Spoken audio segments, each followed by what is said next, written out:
Hello, everybody. Welcome to Triton-Cup 93. I'm Signakari. Joining me is the marvelous Mars. And for our first set Hello. of the day, we have Red Velvet Sea versus Black Lodge. And as with every Triton Cup, it is all zones. And Mars, how are you feeling about these maps? I see a couple interesting ones, but what are your thoughts on these? They are definitely very interesting maps. It's surprising to see Wahoo World zones. You don't see it very often in low level, especially for tournaments, especially zones. It's Yeah, pretty not okay though. It is yeah, okay, like it is playable, but at the same time, it's not a personal pick, I would say. same here. Definitely not something you see super often.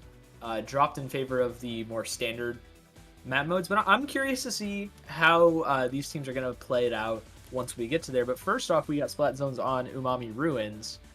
Now, what can you tell us about this sort of map mode? Just I see a Squiffer on the side of Red Velvet Sea, and a couple of other like pretty interesting weapons, an Ink Brush on the side of Black Lodge.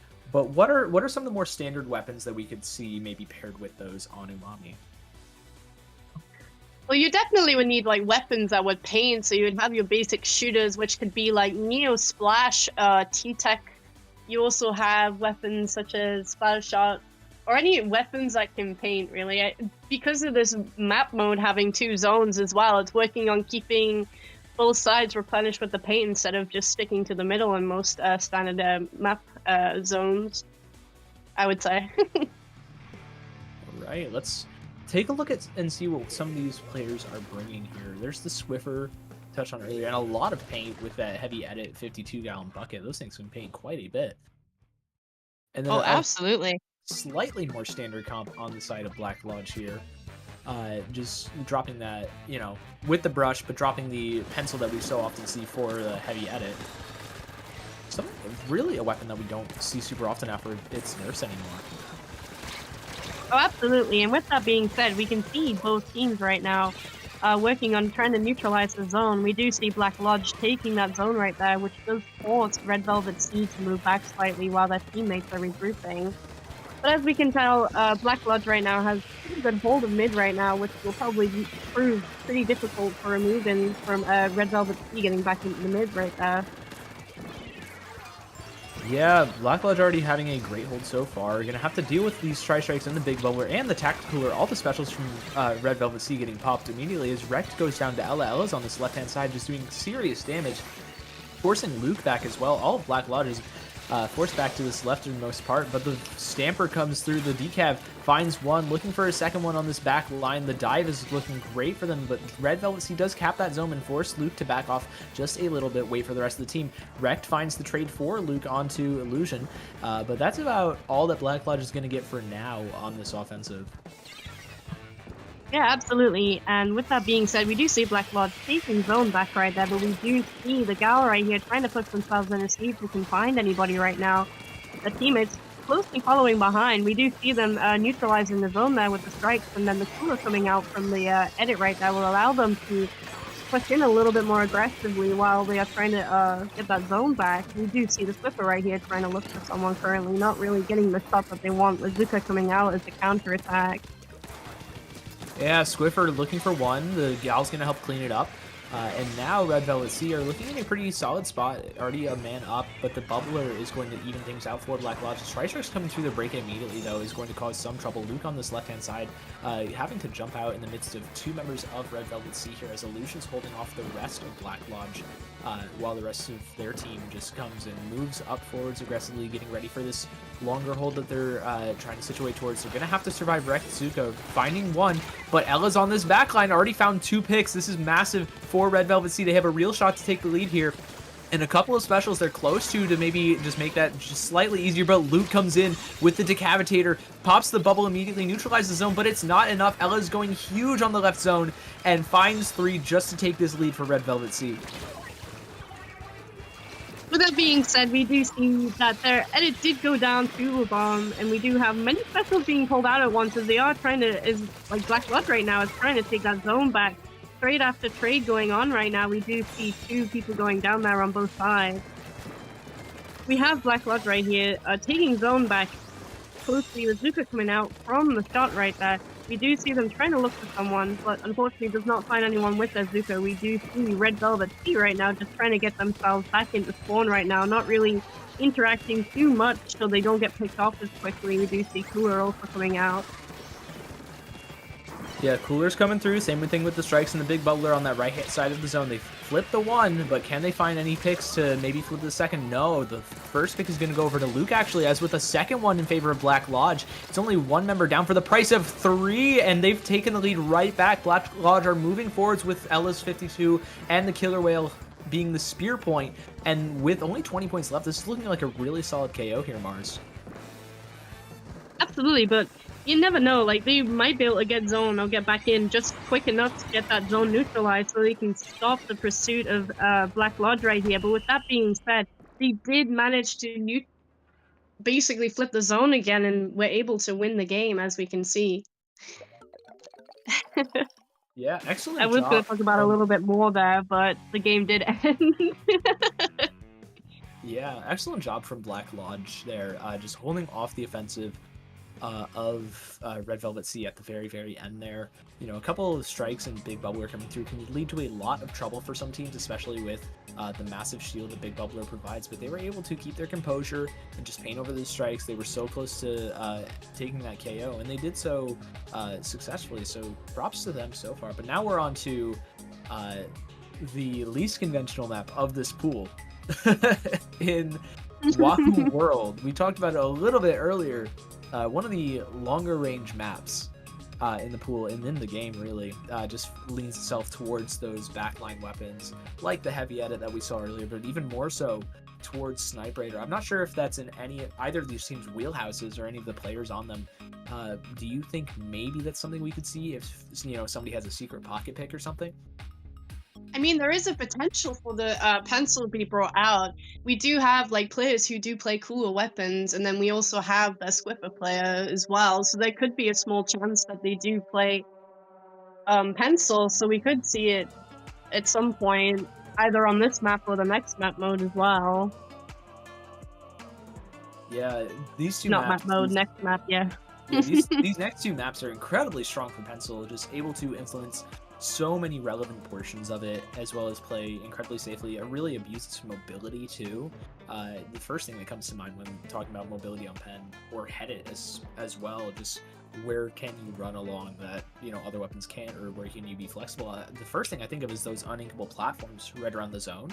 Those are incredibly strong for head. I'm very curious to see how these teams kind of take advantage of those areas and who can really come out on top in the headed duel. Absolutely. I do play headed a fair bit, so I do understand like the favorable like positions, especially for the weapon to be able to get full use of its mobility and utility as well, being able to provide a cooler for their team, especially if they're able to push up at a safe distance while still being helpful, especially in cleanups or in general. Like, it's pretty good at taking care of itself. But with that being said, we are going to get a look at both of the comms here. We do see a headed.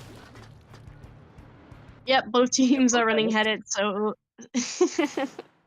Ooh, but some interesting comp changes. Ella on the Emperi Dualies, Rex switching over to the Gold Dynamo, and Luke swapping off of the Decapitator for the Tread Ringer.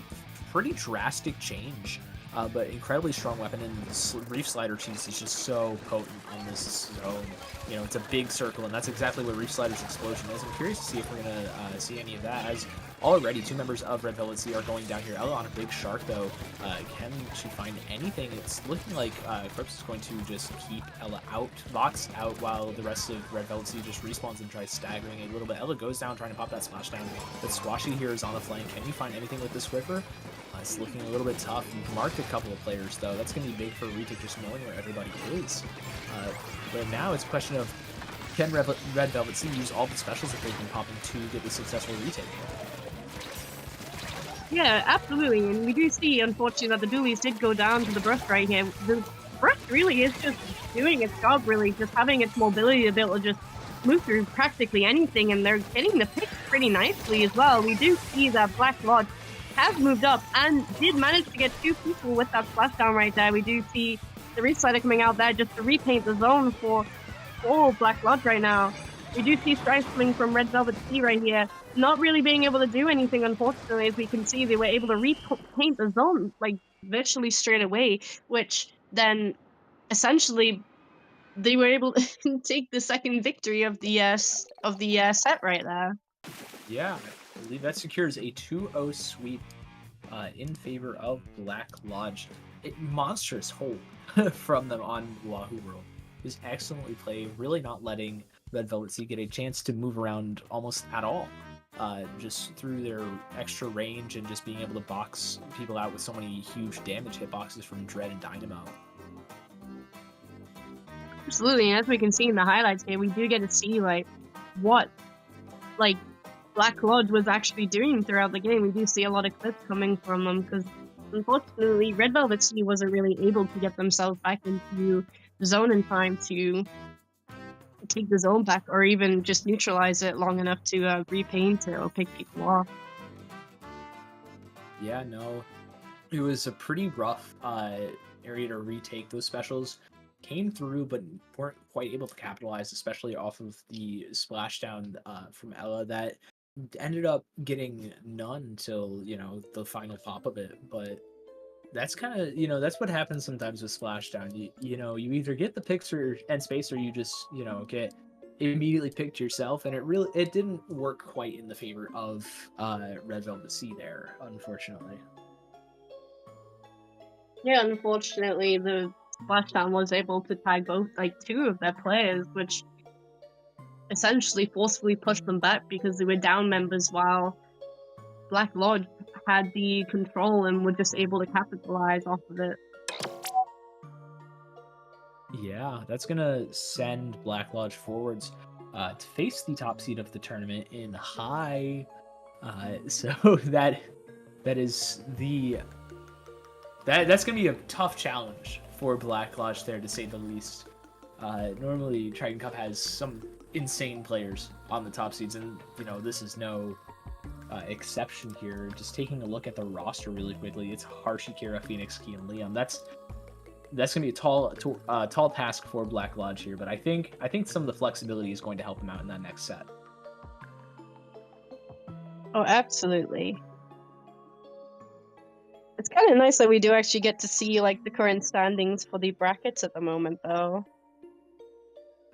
Yeah, this is a cool little bit. Just being able to see the Sendu bracket is super nice. We're gonna be switching over to our next set here pretty quickly of Cherry Wave and Distonks here. So don't go anywhere. I think we're going right into it, but there might be like a 30-second break. Oh, we are going straight into it. Okay, we're just waiting for everybody to get in the lobby. But these are some pretty familiar teams. We have Cherry Wave and this Stonks, which is, it's just distinct, but a couple of people switched out. That's one way to name your team, that's for sure.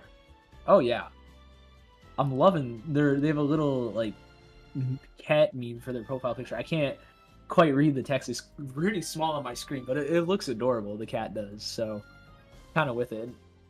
Now we saw the Stonks are distinct on Wednesday at Paddling Pool. They did really well for themselves, I believe, scoring a top 8 finish. So we know kind of what to expect: African, Hyperstar, Salad, Rafa, and Gren. But I'm not the most familiar with Cherry of Mars. Are you? I don't think I've heard of them, to be honest. I'm looking at a couple of these players. I've definitely heard of at least a couple of them, like Pelly, Zonux, and Draco. I've definitely heard of before. CC is a very strong leader player as well. They have quite the interesting comp. No Pen from the looks of it, opting for maybe a leader, support shooter, and decav, and maybe 52 or shot. I'm very curious to see how that plays out. We like never see E-leader anymore. Like we haven't seen it in tourney for quite a while.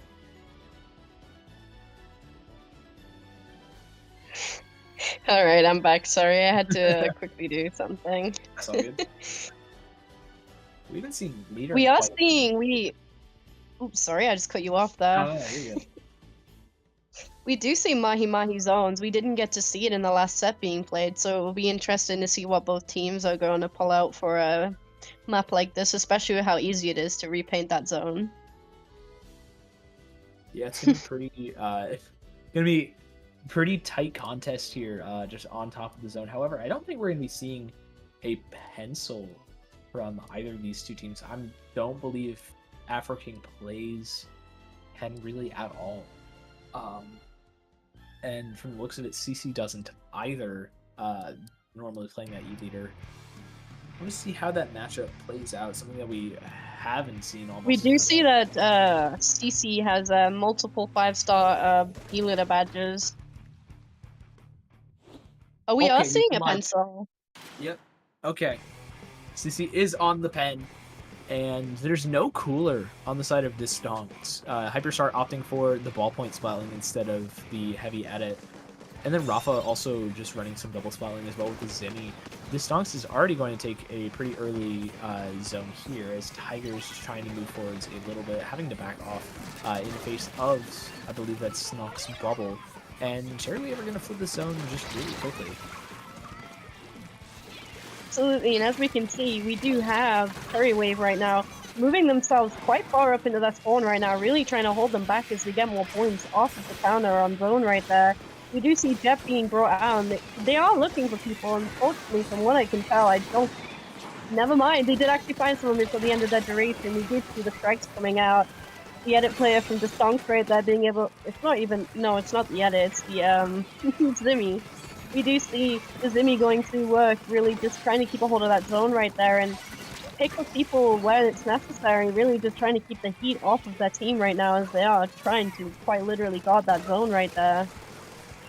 Yeah, it's just Hyperstar left standing for Distonks here as they're going to have to back off as Cherry Wave is going to flip the zone back. Hyperstar almost finding Pelly here, but staying alive is Pelly, and now they're just going to play a little bit slow. Both teammates are marked there, Zonix and Pelly, just trying to allow Distonks to come to them. You know, there's no cooler on the side of Distonks, so any kind of retake is going to have to work, or else they're going to be massively punished by Cherry Wave and this double bubble comp that we're seeing from them. The first bubble gets popped, and that's 3 down on the side of Distonks. Cherry Wave are still in control of this zone. Zonix is looking for Hyperstar with that decap. Not the easiest weapon to shark ledges with, but it's going to work out just fine for Cherry Wave as Rafov gets 1 back, but that's not going to be enough to even get back in the mid from the looks of it. Absolutely, and as we can see, we do see both Zimmies right here are just going after each other right now. Not really damaging each other. We do see currently that the Zimmy player is just trying to get themselves back in the spawn right there, really just trying to sneak their way back through, and we do see that zone did get overtaken by the Stonks right now. They do have the zone and their penalty is going down, which allows them to push up a little bit, really reposition themselves. We do see both of the Splatlings right there, just seeing if they can find anyone and also just hold them back for long enough. Yeah, the splash down to cap the zone was big, and now Distonks are in a great spot, able to pop that big bubbler on Snipe, not allowing, not making it easy for Cherry Wave to deal with it. And now Hyperstar's jetpack is coming through just to hold off even more members, just prevent them from even considering dropping into the middle of the map. Finding a pick on the Snock too, that's going to be big. That's one of your bubbles completely gone, not even for a little bit. This coolered up though is going to allow them to come back quick. The wave gets neutralized, but not after Distonks take the lead, and they're going even further, down to almost 15 points remaining. There it is, they've crossed that barrier, and Tiger is just sitting in the zone, keeping it painted. 8 points remaining. This looks fantastic for Distonks. However, at the very last second, Cherry Wave finds 3 massive picks and take the zone back for themselves. They only have 25 penalty points to work through, so Distonks need to at least find a little bit of a foothold and some specials very quickly to retake this zone. Absolutely, and with that being said, we do see players from the Stonks right now just trying to get themselves back in the spawn right now. The ballpoint, it's not the ballpoint, it's the Zimmy. The Zimmy does unfortunately get taken out right here, and we do see that Cherry Wave right now is holding the Stonks right back. We do see that really close to taking like leads, and as we say that, they do manage to take the game. Yeah, that's kind of honestly, that was a lot of penalty that they had to go through as well, considering the odds of how they basically almost took the game. originally. Yeah, I think the stonks like recap zone, especially with that splashdown, pretty often, and so that allowed Cherry Wave to just keep a low penalty throughout almost the entire push. Absolutely. They were really just inching it down very safely and was able to get that one last hold in, which allowed them to essentially take take take the victory. Yeah, this double bubble comp from Cherry Wave works really well into the stonks. It's proven to so far. Just able to hold a ton of space and make it very difficult. You can't really overwhelm those bubbles with tactical or either. So the bubbles are getting a lot more use than you normally see. And Cherry Wave are also making great use of their one retake, their one special that they can really use often for retakes, and that being the tri strikes. Just able to output them, and they're such a powerful special, able to hold space, take it, force people out. They're super versatile, and Cherry Wave has really showed how good that is. How they've been able to kind of abuse those strikes and double bubble. Absolutely. And with how small the zones are in Umami, bubbles and in general aim strikes are going to be really favorable, especially if they're going to run it again with that double bubble combo that they had originally in game one. I think it was Yeah, double bubble. yeah, because it was Zimmy and Decab on the side of Cherry Wave. Yeah.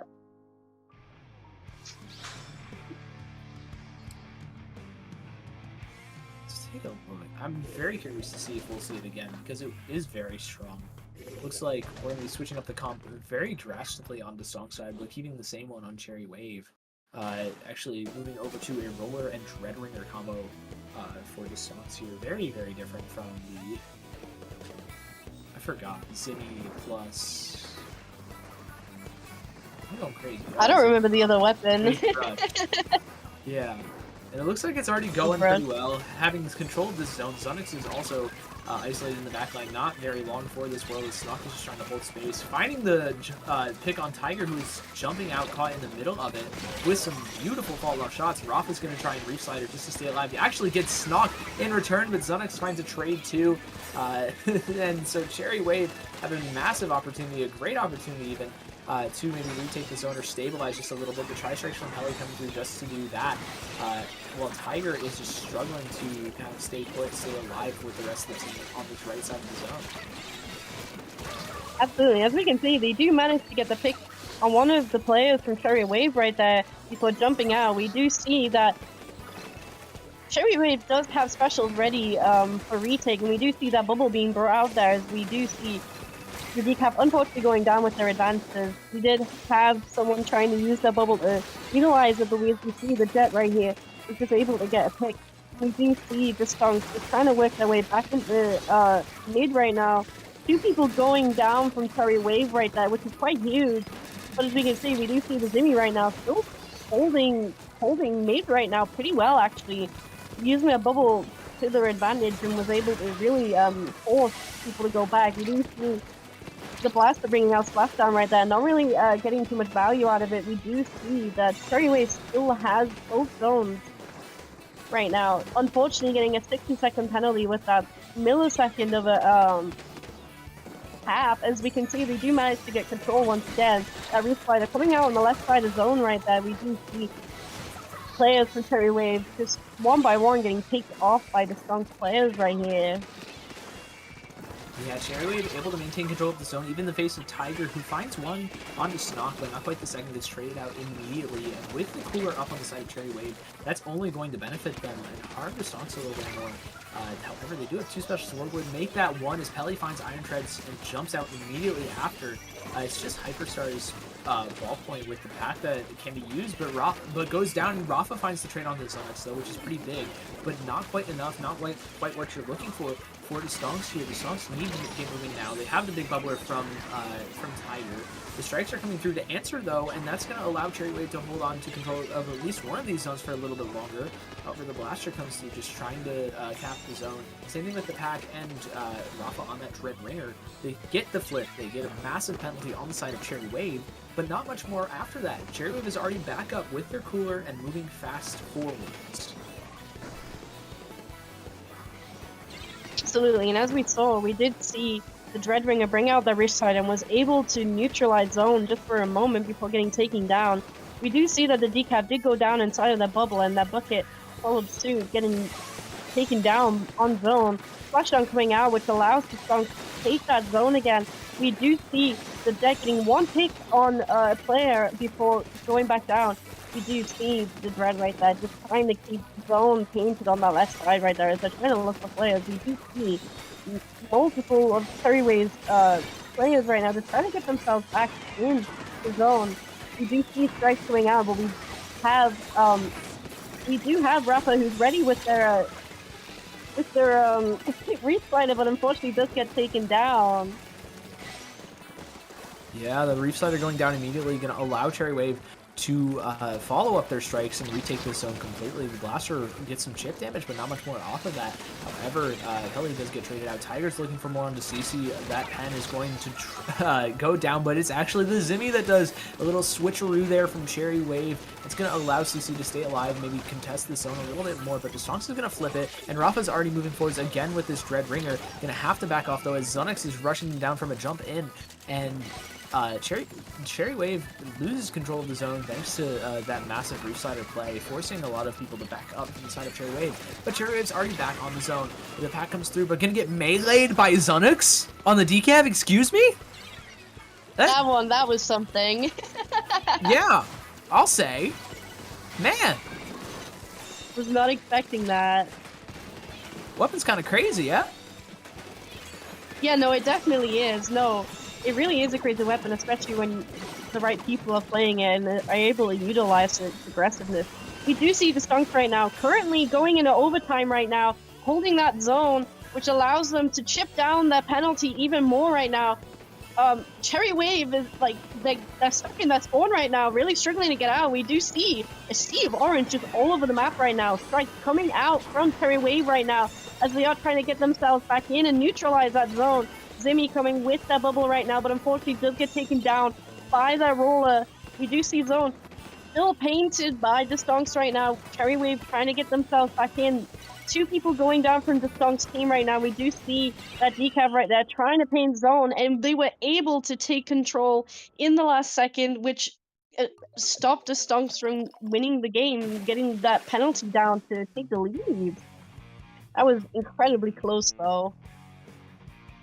Yeah, that could have gotten really dangerous for Cherry Wave there, but able to just maintain their cool, just cap that zone. Zunix was painting a lot in those last 30 seconds. I didn't realize that Decapitator could paint that much, but that was really impressive. Oh as well yeah, as it's forcing everybody from the Stonks huge. to like look at the decap. That was huge. Absolutely.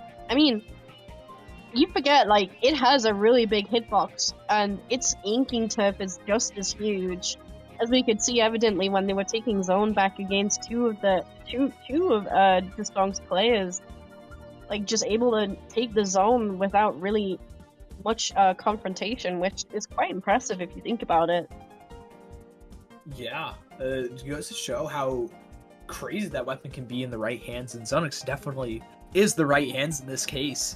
Fantastic work to Cherry Wave. They will move on to face the winner of High and Black Lodge from the looks of it. And we're gonna keep going down this path of the upper bracket up here. We're gonna have fun with this next set. This next one's gonna be a best of 5 between Sanagi and Kamehameha. Are they actually called Kamehameha? Yeah, they're called Kamehameha. I can't read it too well, that's why I didn't see that. Hold on, I need to get into character for this one. Hold on. Look at Goku. Hold on. I'm going Super Saiyan right now. Hold on. Man.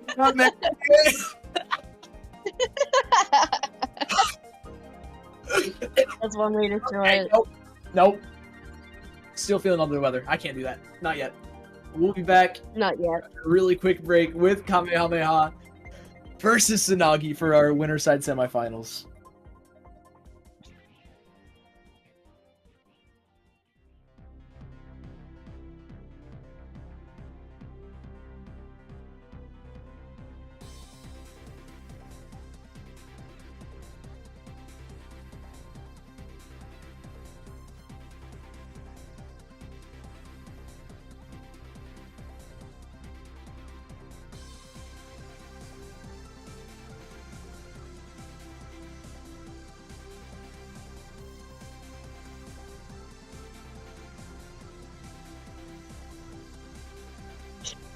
Hello everybody, welcome back to Triton-Cup 93. Pretty quick break, we're running through things pretty quick today. We got Kamehameha versus Tsunagi for one of our winners semifinals. I might be bad at math. Winners quarterfinals. So that's our first best of 5 of the day.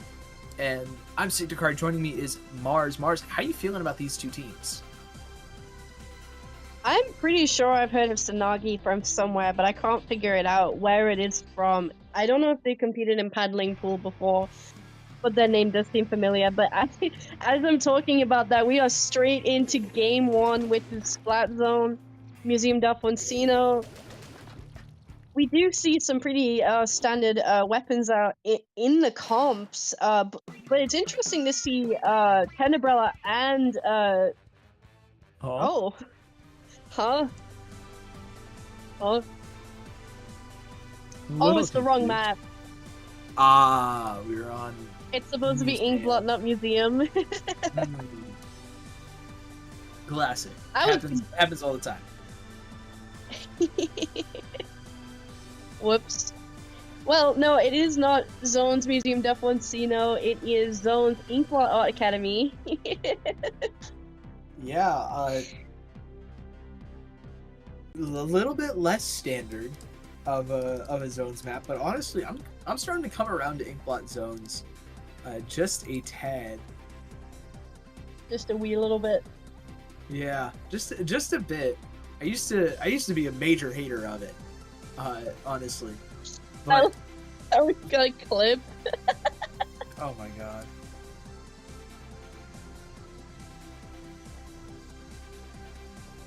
It just stopped so abruptly. Yeah. So we do have a couple of interesting weapon picks for the map mode. I believe I saw a tent. Something that we saw a tent and a edit nouveau. So wait, is that no cooler? Oh, we're not. No cooler, I'm pretty sure. We're not running tent. Golde is on that signature Tetra Dualies pick, and there's. I mean, I guess there's a lot of quick respawn on the side of Tsunagi. They're opting for no cooler in favor of the crab tank, just for a little bit more stability. And it's working out so far. Already finding one pick, looking for a second one. Bachira already finding ideal as well. It's big trades, but it's only a 2-on-2. Kamehameha is going to benefit greatly from that. Just taking the zone early, already down 10 points, even in the face of 3 members and some strikes of Tsunagi. Yeah, as we can see, we do see Tsunagi right now just trying to get picked on the players, but unfortunately, one player goes down from Kamehameha, but then one of their players was able to trade it by jumping in. We do see that Tsunagi right now does still have zone right now, and Kamehameha is still trying to work their way back into mid right now. We do see that they haven't really been able to do too much. We do see the blaster stalking in mid right there. Seeing if they can potentially find anyone, was able to cap the zone with the splashdown. We do see strikes coming out from Tsunagi right now. Tetra is right now able to get a pick on one of the players from Tsunagi right now. We do see that they have zone right now and are working their way up, getting closer into their spawn while also trying to get penalty down that crab tank right now. Just looking for someone, not unfortunately able to getting a pick on anyone, able to take the lead. You do see that the edit right there is just holding mid right now, just trying to keep zone painted. And as we can see, the Stamper right now unfortunately does go down to a trade. Yeah, Stamper getting picked off, though, by 2 members of Sanagi, and the Crab Tank from Adil is going to come through. Just looking for any kind of picks, getting traded out is multiple members. The Stamper also finds another one, but Pyro here on this heavy edit is holding down the fort for Kamehameha. Bachira dropping down, finding Bomb as well. Going to allow for Kamehameha to get a really quick retake in here. Stamper's on this bottom right side for Sanagi, while Adil is looking to fight Golde. The dually duel ends up in Golde's favor, and that's going to allow Sanagi to neutralize his own, possibly get a retake with a couple of extra picks from the looks of it. Golde jumping in immediately back into the action, just trying to use that quick respawn as often as possible, just try and force as many fights as possible on these Tetras, and it's working out pretty well so far for Kamehameha, but the Zipcaster is going to shut things down rather quickly for Sanagi here. Absolutely, and with that being said, Sanagi does manage to take the zone, but honestly, we do have players from Kamehameha right now, on the sidelines right now, trying to get themselves back in the spawn, as you can see. Unfortunately, 2 people do go down from Kamehameha, which then Sanagi is also lost 2 people. We do see people closely jumping in, just trying to get picks on people as they're trying to get themselves just further into their spawn, essentially. We do see one player jumping out to defend their teammates in their spawn right now. Kamehameha right now not really getting contested right now in terms of Sanagi taking their zone back. Yeah, somehow Kamehameha won the fight. Kamta several jumps in, and now they're through the penalty. The Crab Tank coming through from Sanagi, as well as Bomb strikes. Just going to look to neutralize this zone with the Crab Tank, but Golde is still on the flank and behind him. Bachira's already popped a bubble. Pyro's answered with the Crab Tank as well. Golde already found one, looking for that second, finds Jiki as well, and that's a full wipeout for Kamehameha. They have taken down Sanagi, and they're looking to just kick off the best of 5s with a KO, and they do so successfully. There was a lot of backwards and forwards from both teams throughout the whole game, but as we can see, Kamehameha was able to come out on top, winning those fights and getting themselves back in the spawn for long, out of spawn for long enough to hold Sanagi back. Yeah, Kamehameha really taking advantage of the kind of lack of a cooler on their team, just the amount of quick respawn that they had on the 3 frontline weapons. Worked out really well, Blaster, Decapitator, Tetra, weapons that are pretty known for running quick respawn, or at least fighting a ton, and would benefit greatly from quick respawn. Kind of frees up Pyro to run a more impactful special, and that really helped out Kamehameha on this hold here. Absolutely, and as evident as it is, they were able to take game 1, basically solidifying the pace of the set right now, being able to take game 1, which, again, we are moving on to our second game shortly with Umami Zones once again. We're back on Mahi Mahi. Mahi Mahi. No, I think I said Umami. I'm not sure. I was supposed to say Mahi Mahi, though.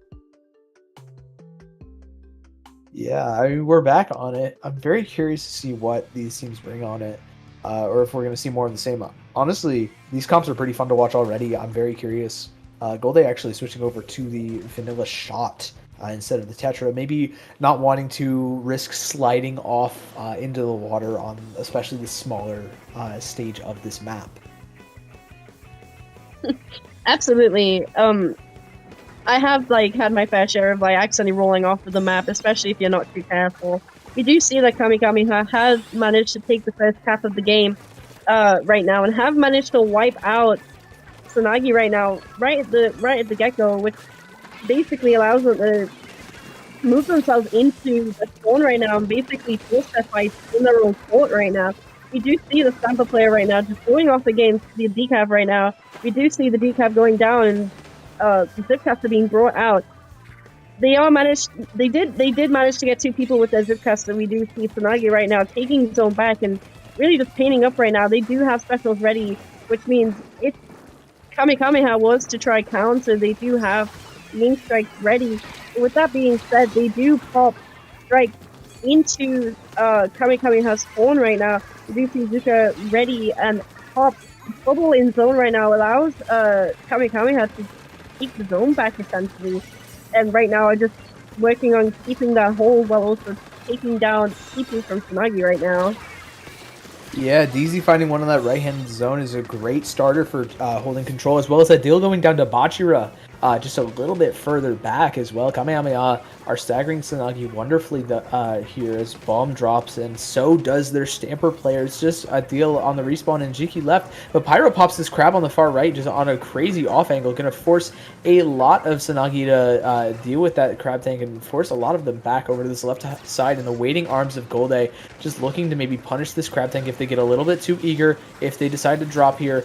Looks like it's not going to happen. The crab tank will seek them out and just force Golde back, but that's a lot of that crab tank wasted on just forcing a single player out. The pen finds Pyro on this right-hand side, and Tsunagi do end up flipping the zone with those tri-strikes, as well as finding 3 members, almost a fourth, of Kamehameha here. It's just DZ left, and they're going to get picked off before even being able to get back to spawn. And with the Stamper close to Zipcaster, Tsunagi have put themselves in a pretty solid spot here before Pyro finds 2. Absolutely. And with that being said, Crab Tank does get popped on a pretty unique spot. You don't see very often people being able to pop the crab up there. We do manage to get one person with the Crab Tank right now, which allows them to really just keep zone paint. I'm not too sure actually. I'm looking at it now, and we do see a lot of backwards and forwards from both teams right now. We do see both Kamehameha and Tsunagi contesting for that zone right now. Really just trying to get picked right now as they are taking off angles and trying to get that zone paint, and we do see Crab ready from that edit right there. They don't really have to do too much in terms of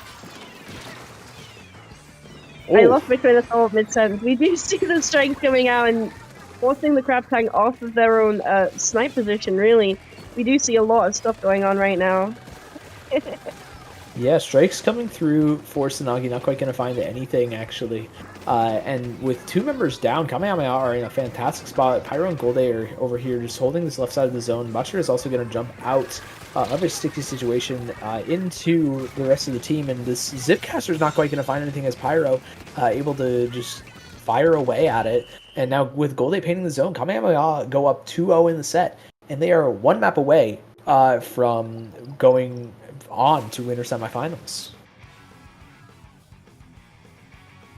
Yeah, as we can see, Kamehameha right now does definitely have the lead right now in the set, but that could easily change in the coming games. At the end of the day, like if they win, they would force the hand of Kamehameha having to win either another game or Tsunagi winning all 3.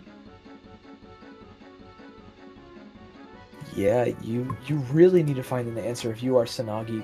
It's been looking incredibly difficult just dealing with this no cooler comp of Kamehameha, and it's worked out beautifully. I'm honestly shocked that it's been doing this well. I mean, coolerless comps are starting to be seen a lot more often now, especially with certain weapons synergy and being able to work together. And honestly, if your teammates are able to play like safe enough with the aggressive weapons that do require a cooler, it can really open up different dynamics and comps, especially being able to add like an extra aggressive special for retake. Yeah, and now we're going to be moving on to a slower map, so I don't think Kamehameha is going to quite have as much of a field day here in Humpback Zone. Certainly a map mode of all time that we've seen in the pool. Definitely leads itself a lot more towards those tri-strikes that we see Balm using. We could possibly be seeing double as well from Tsunagi. I don't recall if any other players play a tri-strike weapon, but they're so strong for capping the zone just quickly, and also just for strike output. We could be seeing a lot of tri-strikes here. That and possibly Booyah Bombs. You never know. You could have players who can play pretty good retake special weapons. Booyah Bomb especially is quite strong on this map. But we could also be seeing Splashdown too as a special for retake on zone. That is true. Let's take a look, see what we've got loading into this. Back to the Seed Blast for DZ. And we're going to be running stuff for Sanagi again. Okay. So we do have a set of Tri-Strikes. That's going to be a very big difference maker on Bomb's kit. Very curious to see who gets this first cap. It's going to go to Sanagi as well as a pick on Bocce. However, your pen is gone. You have no cooler for quite a while. And with Kamehameha's comp that is much better at fighting, you're going to need to really use this positional advantage that Bomb and the Stamper have really kind of gathered for themselves. Already finding multiple picks on Kamehameha players, and this Stamper is just going absolutely off. Popping the Zipcaster as well inside of the bubble. Adil jumping in as well. Adil actually going down, but getting traded out. That's 3 down just by one Stamper. Yeah, a lot of people went down there. Jeez. It is interesting to see that Sanagi has had the complete control of this map the whole time right now. Currently, 30 remaining with 4 minutes left. We do see that Kamehameha have managed to neutralize the zone, which allows them to cap it, which essentially stops the pursuit of Sanagi right now. It gives them a chance to get more points off of the counter right now. We do see the Blaster unfortunately going down. Crab Tank being popped out from Adil right there, trying to see if they can find anybody with their Crab Tank right now. We do see Bubble being popped from the decav right now. Not really able to get themselves out of the situation that they're in right now. Unfortunately, does get taken down from that 2v1 right there. Zone being recapped by Sanagi right there. We do see the Blaster trying to look for people right now. Kamehameha unfortunately losing players not too far out of that spawn right now. We do see Sanagi right now just trying to push themselves back in and really just keep that dominant hold on Kamehameha right now, not really allowing them to leave the spawn essentially. Yeah, this is the other side of this double-edged sword for Kamehameha's comp. If you get locked out and you don't have a cooler, you can be staggered pretty quickly, especially by Sanagi's comp. We see Adil already getting aggressive, forcing that Crab Tank to be popped super far back in Kamehameha's spawn. And now Bocce is just trying to look for anything as Sanagi are ticking down in the zone. Adil goes down, same with Bomb too, and it's just Jicky left up as well as the Stamper. However, DZ is putting a ton of pressure on. The Stamper goes down. Jicky's going to have to jump out safely somehow, even though those fists of the Yeah, I'm really surprised that happened. Yeah, that looked interesting, but now Kamehameha have a little bit of control of this zone here. Bocce and Pyro on this right-hand side. Bocce are getting picked off by the Stamper, but Pyro is on a mega flank here on Hedit. This is something that you don't see super often. The Hedit flank already fighting one Stamper player. Going to have to back off here, though. Already very, very low HP. And Kamehameha already have control of this zone. There are only 30 points separating them and the lead. Golde is moving forward, just trying to camp the recall of the Zipcaster, but doesn't time it quite right, and Bomb is there to punish. The strikes are coming through for a retake as well for Sanagi, and there it goes. It's just DZ left in the zone, and they're going to just find a deal. Just looking for a little bit more of this splashdown at the ready for maybe a find on the Bomb. No, but going to stay alive, it being the most important thing. Golde ends up dropping, but getting traded out. There's the Stamper gone. It's Bomb and Adil and Jiki left, but they're nowhere near the zone here. Kamehameha have put themselves in a great spot now.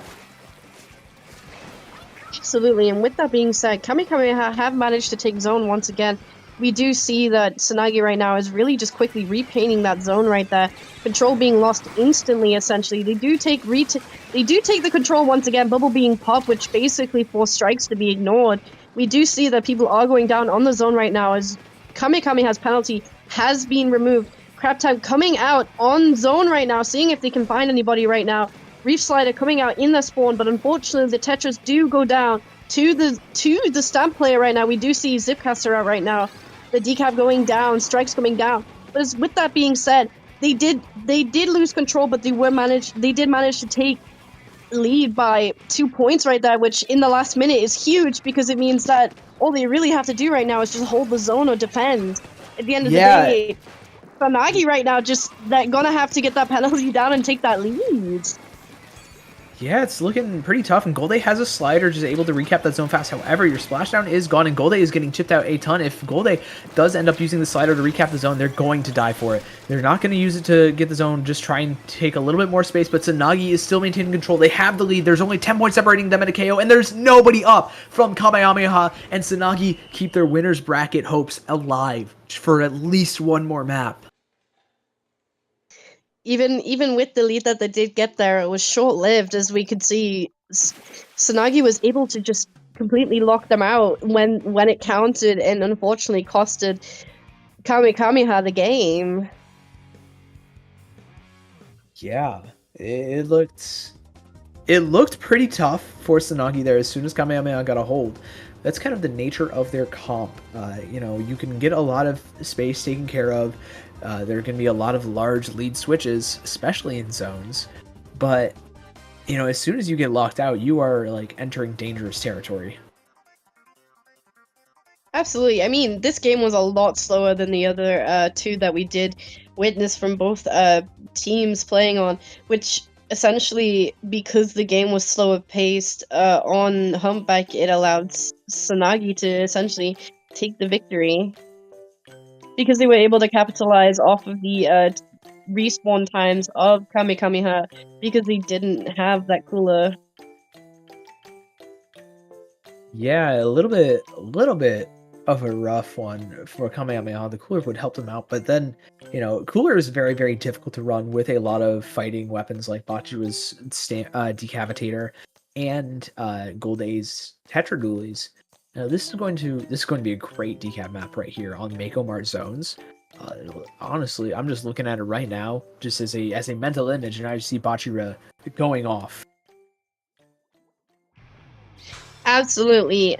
And with that being said, we are at match point right now. If Kamehameha does win this game, they do win the set right now. We do see that the decap is out once again. We do see the Stamper coming out from Tsunagi right now. Not too. I don't think the comps essentially changed too much, except there is a shot. I think there was a shot last game, actually. Yeah, the 10 attack has been a mainstay. Gold A, switching back to the shot though, was on map 2, but not quite. Yeah. So I'm not going crazy, yeah. Yeah. Let's see. We do see that Kamehameha did take the first cap of the zone right now. They really are just trying to hold back Tsunagi right now. We do see strikes coming out on zone right now. I did hear Azuka from somewhere, but I'm not too sure where it went right now. We do see the decap right now is working on killing, camping that jump spot, does get the trade on the Stamper right there. We do see that Tsunagi does have zone capped right now. The pencil player having cooler ready and popping it for their team right now as Kamehameha is moving themselves way back into spawn right now. Out of spawn.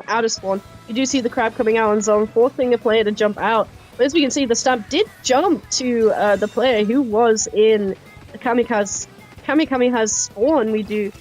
And Kamehameha was able to take that zone, which essentially forced Tsunagi to move back. Yeah, it looks like Tsunagi are moving just a little bit back. Bachira finds one, looking for that second one, while Pyro is moving back to the zone here. Just going to have to deal with this Stamper from Tsunagi, allowing Tsunagi to get through this penalty, maybe extend their lead just a little bit more, as well as finding isolated members of Kamehameha, looking for one, already found it. Gold A's on this bottom right, just trying to contest the Stamper, but it's a very, very difficult task, especially on the lower ground against a weapon with such fighting prowess like the Stamper. However, Bachira is going to get one pick inside of the bubble on the zone, looking for a second one possibly on the bomb here, thanks to the bombs able to get up, and the Zuka being able to get up on that platform, forcing bomb to jump out. However, a Dale's Crab Tank is the answer for from Tsunagi here. It's not quite gonna splat Bachira, however, it's gonna force them to back all the way off towards this lower pit area. Absolutely. And with that being said, we do see Kamehameha taking the lead right there. We do see strikes coming out from Tsunagi, but unfortunately does not take the zone. If anything, Kamehameha was able to clean them up quite quickly. Yeah, Kamehameha is still in control of the map, really. Adil's Crab going down while Pyro stays up, and that's going to allow, with the man advantage, Kamehameha to maintain control of this zone. Bachira is on a flank here. The zone isn't quite neutralized. Bachira finds Bomb, too. That's going to be big, but it gets traded out by the Stamper. Pyro's the only one left up, just trying to provide a few jumps while Tsunagi are moving already forwards. 2 positions, finding Gold A, looking for this crab pick as well onto Pyro, not quite going to find it. DZ going to be trading out, and Balm going down too. That's going to be very, very big for Kamehameha. DZ with the splashdown going to come through, try and neutralize this zone, fully flip it in favor of Kamehameha, and now with the Bubbler coming through and the Zipcaster as well, this fight is going to be vital for Tsunagi to get this zone back. Absolutely, and with that being said, we do have just under 2 minutes left on the clock right now for this game. We do see Tsunagi right now really just holding Kamehameha back, really not allowing them to move out. Cooler is ready, which basically lets Tsunagi be on that pursuit. We do see Zuka out. I don't think they found anyone. We do see the control did get lost for a short moment. Players from Tsunagi right now really are just trying to work on keeping Kamehameha's players back right now. We do see the splashdown coming out, which allows them to neutralize the zone. We do see Bomb right now working on trying to take out their shot player right there, and we do see them get them. They take the lead in the last moments of the game right now. 3 seconds left on that counter right there. Unfortunately, Kamehameha was not able to neutralize or cap the zone in time to stop Tsunagi from winning this game. Yeah, and Tsunagi forces 5. They've cracked the code a little bit on Kamehameha's comp. They've gotten more comfortable with fighting it, and now we're looking at the rewards for it. They've forced the game 5 on Barnacle and Dime, an incredible map for Jiki's pen, and I'm curious to see what the answer is going to be from Kamehameha. Are they going to be running the Tetra again? Is it going to be the shot instead, like this map and the second one, or what do you think we're going to be seeing from Golday here? I mean, they could bring out the weapons that you did mention. I really would say that Tetras would be pretty decent on Barnacle and Dime, especially with the ability of being able to really get people on off angles, especially with how many like drops there is on the map, which can allow the Tetras to really position themselves quite aggressively going against players, especially utilizing corners, especially, and being able to really take care of people and single them out quite efficiently because of how trapped the map can be. It's sometimes. Yeah, it can be a pretty tough map to just move around on. And now this one, very wide open, not much cover, able to lean itself towards those crab tanks and towards a lot of the longer range that both these teams have, but more so on the side of Tsunagi here. As we can see, we are going into Game 5, which is the tiebreaker. We do see, instead of a heavy edit, we do see a heavy splatling. Vanilla for, Ooh. It's not Vanilla, it's Deco. Is it Deco? Yeah, it is. Yeah, it's got the Kraken. They do have double point sensors, so that, in general, will make their fighting power a little bit lower, not really being able to push in with bombs. We do see that Kamehameha was able to take the first half of the zone, but strikes are ready from the T-Tech right now, which essentially can allow them to move in right there. We do see the shot shocking, getting that trade with their Kraken player right there. We do see Tsunagi right now taking the lead. And essentially, the Blaster is only the person who's really alive right now to essentially take the zone right there.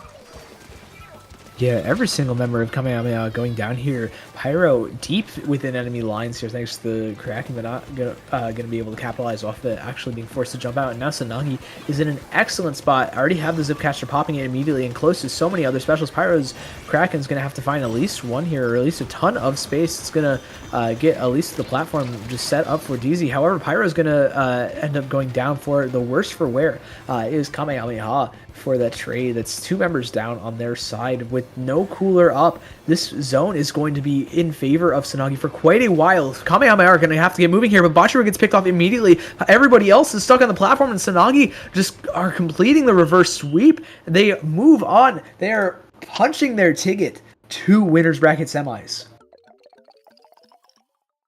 Lord, that they definitely had like the comeback in the last 3 games, especially since I'm pretty sure they, as you said, did get very used to Kamehameha's comp and was able to capitalize off of it to get those victories. Yeah, they really were just able to capitalize off of the mistakes Kamehameha made, whether that was like maybe a Kraken was, putting the head a little bit too far, or heavy a little bit too far back, or maybe members were stacked up on a crab tank or on the Stamper that we just saw in that replay. Really excellent play, excellent countering from Tsunagi there, and way to find, what works, way to stick with Kamehameha throughout the entire set to pull off that reverse sweep. Absolutely, and they really outdid themselves. They really showed what they could do and how they could essentially take the set back, and they got the victory out of it. We Yeah. are currently, from what I can see, we are going to be commentating over winner brackets 4.2, which is ASC Tenchi, and then I think the second team is an airplane emoji. It's either airplane or Friday pickup. Whoever ends up winning the set, that is going to be who is facing off against ASC Tenchi in our next set after this short break.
Okay. Got this. If I could actually... Okay. It's Christmas! It's Christmas just a week away, can you believe it? Just a week away! Just a week. 1 week. I was asked very nicely to say that. Yup. But... You might want to continue this, I need Okay. it. Welcome back to Triton-Cup 93, everybody. I'm Sig Dakari. Joining me is Mars on the casting desk today. We've got our winners semifinals set of ASC Tenchi versus Airplane. I think Airplane! it's Airplane. Like the movie. And we're in another... I have the full like words for the thing that I said with the opening. Oh my goodness. I could say it properly, but it can wait. All Because right. we are going into game 1, which is Humpback Splat Zones once again.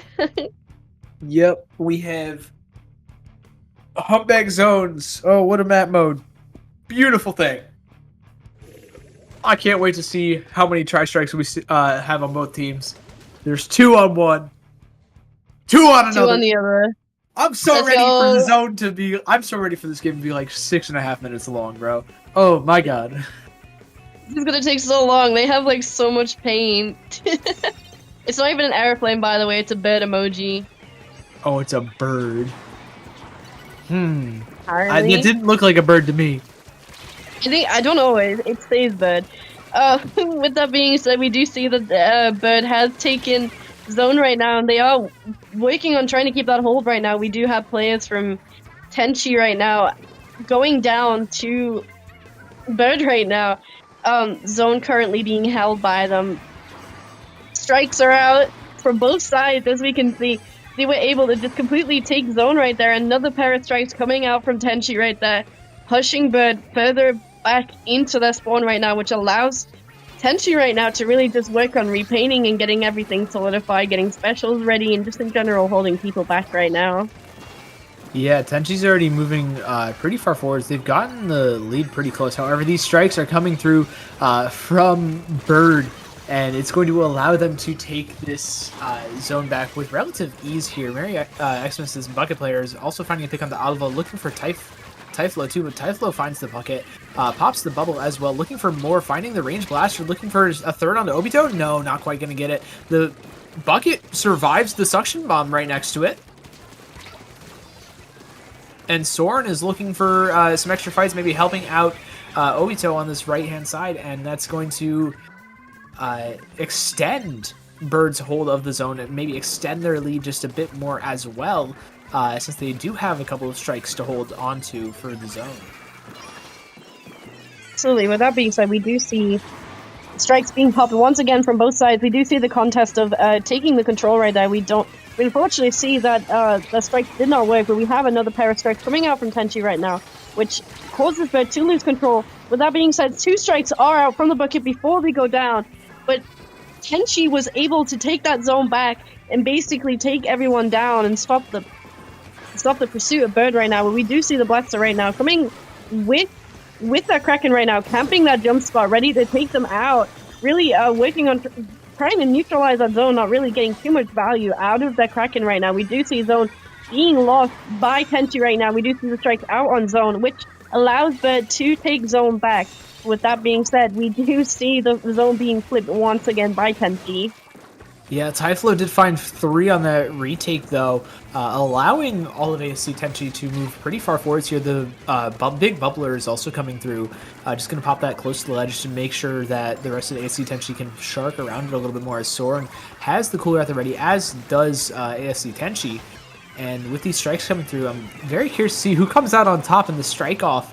It looks like ASC Tenchi is going to maintain control of the zone, also finding the pick onto 2 members of Bird here. It's just the Neo Splash Obito and this range blaster left, and Obito goes down as with all the jumps in, it's just 1 player remaining, and they drop to Raze. Raze able to clutch up, take that lead for ASC Tenchi, and it looks like our first map is going to be a rather quick KO for Humpback Zones.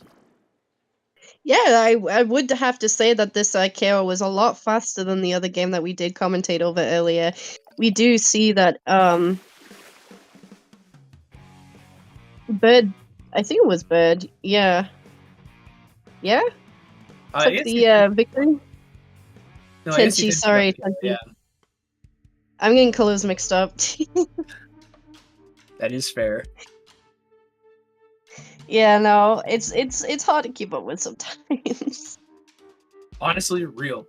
It is a struggle to get some of these teams just, figured out. But honestly, a huge shout out to the roller player on the side of ASC Tenchi, putting in some work. Typhlo had a fantastic map here, finding double after triple after double. Just outstanding work, just cleaning everything up for ASC Tenchi and allowing them to maintain control of the zone, especially at the end there. Absolutely, and as we can see, it solidified that victory, essentially. Really just able to get that final push in near the end of the game, and honestly was able to take the victory pretty swiftly. We do see that going on to game 2, we are on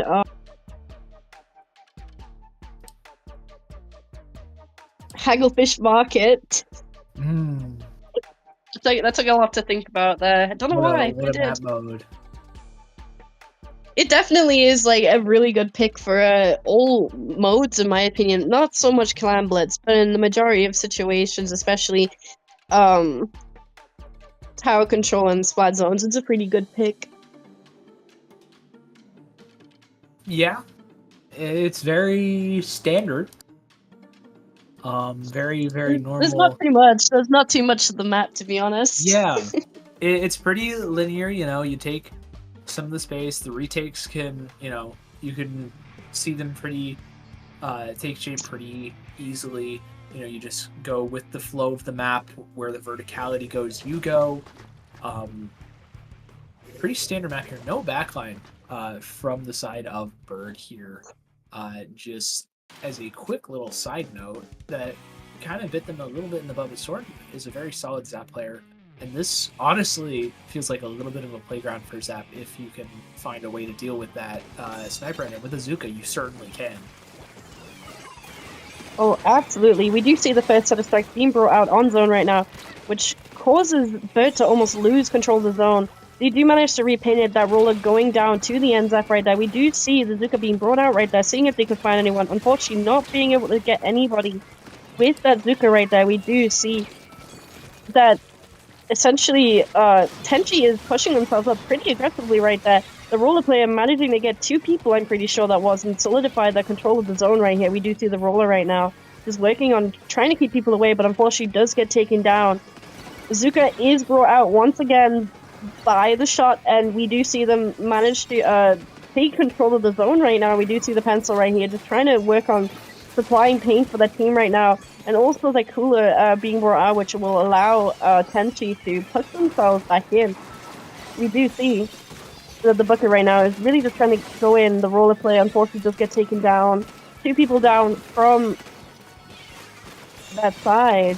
Not too much going on right here, except for players really just pushing themselves up, going down by trades. We do see players trying to get themselves back into a zone right now. We do see Tenchi right now being able to solidify that zone, as we can see. Yeah, Tenchi taking back control of the zone before the lead gets too out of hand for Bird. They don't have a lot of specials to work with, but they do have some strikes on deck, opting to pop them almost immediately. However, 3 members end up going down. That's a delayed wipeout on the side of ASD Tenchi, so Bird have a really good opportunity to take control of the zone. However, the strikes are coming through from the Temtech Splatter Shop, able to maintain control, as well as this Snipe Rider just painting over it. However, Bird do manage to flip. Lucky F is looking for a pick on the Obito on the bottom right. Finds it. Here's the decaf though, looking for some more, looking for a trade, maybe just getting that, getting Lucky F out of there, but gonna have to jump out themselves, and Lucky F is gonna find another trade here. That's pretty big, but ASC Tenchi is still down 2 players, and Alvo is the furthest member up, gonna have to back out of there before the bucket where the bombs find the pick, but the Zuka is going to cause some troubles for Rage, as Rage able to pop that cooler, but ends up going down for it. Unfortunately, this is going to lead to a lot of complications for ASC Tenchi on this retake. Absolutely. As we can see, we do have a multitude of strikes coming out from Tenchi right now. We do see the bubble being brought out does allow them to get themselves a little bit further at the spawn right now. Not really able to keep the zone too confidently right there, but we do see that they were able to paint it, taking down 1 player from Bird right now. We do have the pencil right here, staying back to seeing if they can find anyone, working on just holding that zone right there. We do see Tenchi's players right now. Oh, that was a really accurate shot from that Snipe Rider right there. Hold on. Yeah, massive pick from Rage there. That's going to slow down the retake of Bird quite a bit. The decav is now not, does not have a bubble. There's only really the strikes for Bird to work with. However, they do find a pick onto Typhlo and Soren, and this bucket are already moving into the zone, taking control of it right before ASC Tenchi get the lead. Rage is here on this left-hand side of the zone, looking for a pick on the Soren. Not quite going to find any just yet. Obito also on this right-hand side. Just proving difficult. The strikes are coming through, though. ASC Tenchi are excellent at using these strikes to just take space, move forward slowly. Alvo and Lucky F are just doing a fantastic job at playing off of each other's strikes, as well as Typhlo getting in, sharking, being a pain like those rollers can be, and just causing a ton of trouble for Bird here. Working excellently. Zuka doesn't find really anything for Bird here as the bubble comes out now that long range threat is gone, and finds 2 picks from Lucky F and Typhlo here on this bottom left side. And now ASC Tenchi gain the lead, and Bird need to move pretty fast here. Absolutely. With that being said, we do see Zuka and Strikes coming out on zone right now. The pencil player is just trying to keep zone painted right there. Unfortunately, they do manage to take zone right there. They are back into control right now, working on getting that penalty down. We do see that Bird right now does have zone. We do have players from Tenchi right now trying to find players and single them out. To continue their pursuit of pushing up, we do see the decav right there ready with a bubble right now, which means essentially they could pop that and play very defensively. We do see Strikes and Zuka coming out. A lot of specials coming out from both teams right now. We do see Zuka trying to pressure that pencil, but unfortunately does get that really good shot from that angle on one of their players, which allows Tenchi right now to move up and recap zone in the last 10 seconds of the game. We do see that Strikes are back out once again from Bird right now. Zone is repainted. We do see players moving up right now. A lot of players have went down from Tenchi right now, which allows Bird to go into overtime right now. People getting picked off gradually by the Octo shot right there. We do see Strikes ready and going on the zone right now. basically getting ready for retake right now, trying to get that zone repainted. All the players are back from Tenchi right now. The tensions are really high right now as specials are coming out all the time, and unfortunately Tenchi was not able to like cap the zone at the end of the game, which gave Bird the victory in overtime. Yeah, unreal comeback from Bird there. It looks incredibly dicey, especially with the retake potential that ASC Tenchi has with double strikes. They're able to just find picks, stagger those strikes a little bit, play around them excellently, and sacrifice space when they need to. But also shut down Lucky F and Typhlo on those retakes was a huge thing that they did well in that later stage of the game. Absolutely, and with the clips here, it really shows like how well both players, like both teams were performing in this game right here. There was a lot of high stakes plays from both sides, and these clips really reflect it right now, in my opinion. Yeah, these picks. Look at these. This overtime was huge. They got through the penalty. Strikes came out, and they had to back off space a little bit. But Obito with a huge Zuka finding a pick, crucial pick onto Lucky F, just preventing a lot of chip damage and combo potential from the side of ASC Tenchi, and gave a lot of paint advantage over to Bird here, allowing them to equalize the set and bring us over to Sturgeon Shipyard. Sturgeon Shipyard is interesting. That's a word for it. It is. It definitely is interesting. It is very easy to get locked out on this map, in my opinion, especially if the players from the enemy team can just stay basically in your court and block off all routes for you to exit, essentially. I feel like this game, like map mode especially, can be very snowbally if you're not able to answer to the enemy team's like response to pushing you further back. Yeah, struggling to answer is very, very common here. Just it's very hard to retake the map, especially since you have to go into some very low ground to be able to get back up to that high ground. A lot of teams can punish you very, very well for that, and you need to make use of a lot of the specials that you have on deck. Just take some of that space. I think AC Tenchi's comp with those tri-strikes can do an excellent job at stuff like that, especially since they're able to force people out of those power positions on the hold that they would like to take. Absolutely, and we can see right here they are bringing back their double strike combo from both sides. No, it's not. It's double strikes on Tenchi right now, while Bird is running Zucchero strikes instead with the bubble. Yeah, the early zone control goes over in favor of Bird, and it looks like it's going to stay that way for quite a while as multiple members of ASC Tension getting picked off here. The strikes are coming through, but not quite going to find anything just yet. Lucky F is alone in the zone, just trying to find Sword, not quite going to either. And that's two members down on the side of ASC Tenchi. Bird has taken all this momentum, and they are running with it, finding another pick onto Typhlo, popping that big bubbler as well. There's no big bubbler on the side to answer from ASC Tenchi here, and now they're moving so far forward, Bird are, and they have such a fantastic position here. Oh, big melee.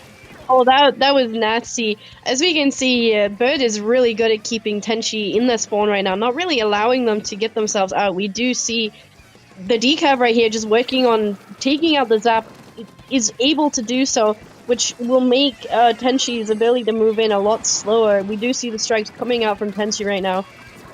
Not too much being able to be done about the zone. We do see that we are in the last 5 remaining of this game right now, as we can see. Tenchi was not able to contest zone at all, which allowed Bird to have a really smooth sailing sweep for Game 3. That felt like it was over a lot faster than it should have been. I thought Tenchi at least scored some points. I guess not. Incredible hold. They did. I think they did, but it was like really early. Yeah, after that they weren't able to. Oh no, they didn't get a single. Oh, wait, no, they didn't. Yeah. Bird playing the map really to a T, able to hold a lot of space. Again, very easy to get locked down on this map and lose just off of a single wipe if it's just a little bit too far back in your spawn. Bird played that excellently. A bit of a rough game to be put on if you're Tenchi, but now you're going over to something that we see in every single tournament. That's zones on Mako Mart. You do really see that map a lot across most tournaments, especially for splat zones. Yeah. Very solid map though, especially if you know how to play it and use its really awkward playing spots to your advantage. I'm not too sure though, because sometimes it can end terribly as well. It really can. I'm very curious to see. We saw the Decav had a bit of a rough game on here in the last set. I'm curious to see if the Decav on the side of Bird is going to be able to maybe change things up if we see it dominate. The strikes are very, very strong here. Bucket, an excellent map for that as well, but we also saw a range blaster in game 1 that could very realistically be something we see. The CRB being incredibly strong in here as well, with all the ledges and with a lot of places where it could take advantage of AoE. Absolutely, and with that being said, I don't think they actually changed their comps at all from both sides from last game. They really are just going back in with the comps that they had. To be honest, like, if it's working, it works. We do see players right now, 2 people going down from Tenchi right now, and then 2 people also went down from Bird right now.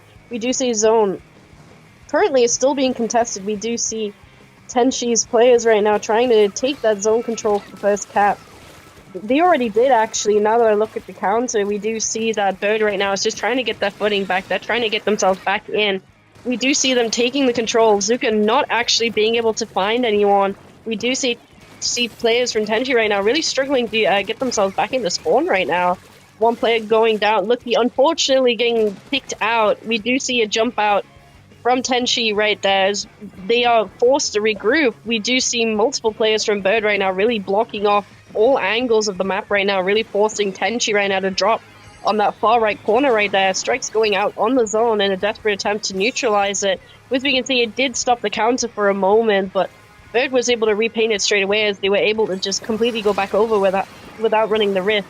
Unfortunately, we do see Lucky going down to Prezuka right there, the roller going down too. There was a lot of bloodshed right now. Yeah, players dropping left, right, and center. Rage finding 2, but not quite enough to stop Bird's lightning fast retake here.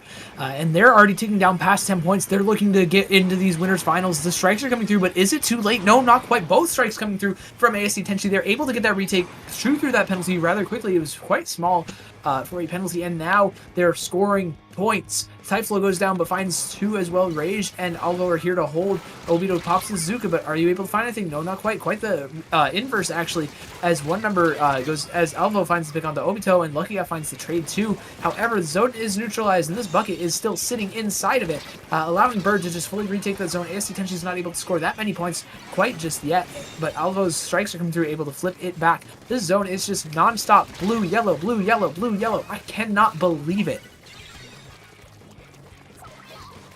Absolutely. As we can see, we do see that Bird right now has been able to take zone back. We do see the roller player unfortunately going down. There was a player who jumped into that bubble right now. Bubble being popped from the decav right now. As a response, we do see them trying to get picks on the ledges right now, really just trying to find people.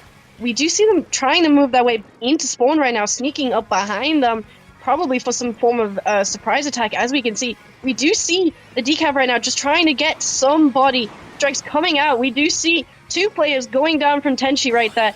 The decav unfortunately going down. That delayed wipeout allows them to basically hold all areas right now as they have minimal time left on their penalty right now. As I'm saying that, they managed to take the game. Oh my lord, it's solidifying their position for finals right now. Yeah, Airplane do move on to the upper bracket finals. They are that is a pretty strong 3-1, you know, a bit of a gentleman's sweep right there, with some emphatic KOs at the very end. Solid work from Bird there. We will be seeing them move on in bracket, but we also will be seeing ASC Tenchi drop down to the loser side of bracket. I believe they're facing off against in the round of 6. Yeah, in the round of 6, where they will be playing. But I believe that will. But they have to like slog through to get another pick at airplane or bird for this. I think it's funny how the emoji is an airplane, but it's bird as well. Yeah. As we do have the current standings for the sets that are going on right now. We do see that ASC Tenchi has went down to losers bracket, and Bird has went up to winners bracket. We do have the current set still open. We do have Hai and Sanagi right now, currently sitting on that 2-1 right now. And then in losers bracket, we do have 4 teams, well, yeah, 2 sets that are not completely finished, so it'll be really interesting to see who will end up in round 5 for losers bracket. Yeah, and we'll be seeing that after our winners final set. I believe we're waiting on the results of Hai versus Sanagi, just to see who will be facing off against Bird there. But is this the last set you're going to be casting today, Mars? I'm not too sure. Okay. I don't think Well, so. But we are okay. going to take a quick break between sets just to get everything ready. So we will be back and we will see you soon.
Hello, everybody. Welcome to our winners finals of Triton-Cup 93. I'm Sig Dakari. Joining me is Mars, and we have High versus Bird for our last set of this block. We did just see Bird playing in quarterfinals, semifinals. We saw them playing in semifinals, so we did get to see a look at their play style and also their comps, but I believe that we have not seen High so far this whole tournament, so it'll be interesting to see what they are going to be playing and how they are going to counter Bird as a team. Yeah, they've got a ton of people on this roster of High. I'm looking at 1, 2, 3, 4, 5, 6 players. So it's really a toss-up of who's even in the lobby. We are going to be kicking things off on Barnacle and Dime, though, for this set. So what are your thoughts on this map, Mars? I don't really have too much of a bigger opinion about it. It's a map, you know. I don't really know what else to say because most of the time I'm either being extremely aggressively held in my spawn or able to do the counter and hold a different team in their spawn. We do see Pencil coming out from High right now. We do see the Pencil, the Junior Squeezer with Screen, and a Sword. So it's interesting to see how they're going to play against Bird right now in this game, or in this set, really. Couple of less than standard weapons from High, but still very, very good. Like the Junior we don't see super often. The Foil Squeezer we almost never see after the Squeezer main weapon got nerfed, but I'm so here for it. And Bird, again, running their no back comp with the Zap instead of the Pencil. Already on the bit of a back foot right now. The strikes are coming through, neutralizing, at least attempting to neutralize the zone. Not quite going to work out as multiple members of High and Bird are trading out. That's only going to benefit High, just allowing them to extend their lead as Hershey stays alive with this Pencil, just painting over the zone, having dominion over the entire map. While Kara is here just finding one, looking for a second onto Obito, not quite going to get it. Raiki, though, is going to find that bucket, looking for Obito as well. Going to actually find him, and it's just the decav left in the spawn, and Raiki is going to deal with that handily. Yeah, and with that being said, we do see that High right now was able to swiftly take game one, really, not really getting contested too much by Bird in spawn. Not in spawn, in the zone, and was able to hold them back like pretty well, honestly. Not really allowing them to retake zone even when they did get close to painting it. Really just effectively able to paint over and basically utilize Bird's lack of backline. Yeah, that lack of a backline can really lead to a lack of stability for your team. You see how often Bird got staggered here, weren't able to kind of use any longer range to poke out, and the bombs can only really do so much, especially against you know, a team that is as mobile and as paint heavy as High. Really not able to help out, especially on that map that leans itself towards those longer ranges that High is shown to play at with that comp. Yeah, absolutely. And even so, going into Hagglefish Market, if they keep that Pencil, they really do have a solid amount of paint just constantly going over that zone and providing them coolers, really. Being able to really provide a stable backline support for the team. From what I can tell, I don't think Bird really advocates for running a backline, so I'm curious to see how they're going to handle the Pencil in this game, especially with its ability of being able to have that high canopy point, especially on the snipe directly onto zone. Yeah, let's see. I believe they're going to be able to do very similar on Hagglefish with the Squeezer from Kara, with the Pen from Hershey. I want to know what else we're going to be seeing here, though. The Stamper Jr., yep, we're going to be running back the same comp here. Are there going to be any change-ups? Yes, Sword is on the Junior, and we're seeing a Obito switch to a drastically longer range weapon than the shot in that pencil. Gonna have to fight some fire with fire here, and the double bubble trouble coming in from Bird. Absolutely. It literally will be just like the battle of who can keep the zone painted for the longest and also being able to avoid the pencil. We do see 2 people going down from Bird right now. We do have players up on high right now. We do see the pencil from Bird right now. Really just working on keeping zone. Right. Not keeping zone. Trying to contest zone. We do see the bubble coming out from Bird right now, forcing one of the players to move out of the spot that they were in. Zipcaster coming out from high right now, seeing if they can find anybody. They do spot the Junior. Not really able to get the pick on the Junior, who was able to narrowly make it away. Really just working on avoiding that sword right there. Unfortunately, I am really shocked that I'm really shocked that they didn't die. Wait a second. Oh, it's moving all sneaky beaky. Just avoiding Raiki in that little corner of the map, able to pop the bubble inside the zone and use some of those bombs in the excellent paint from Junior to recap it. And now Soren is just charging another bubble, just getting some paint on the ground for the rest of Bird to work with. And with control of this zone, they're looking close to be closing on this lead.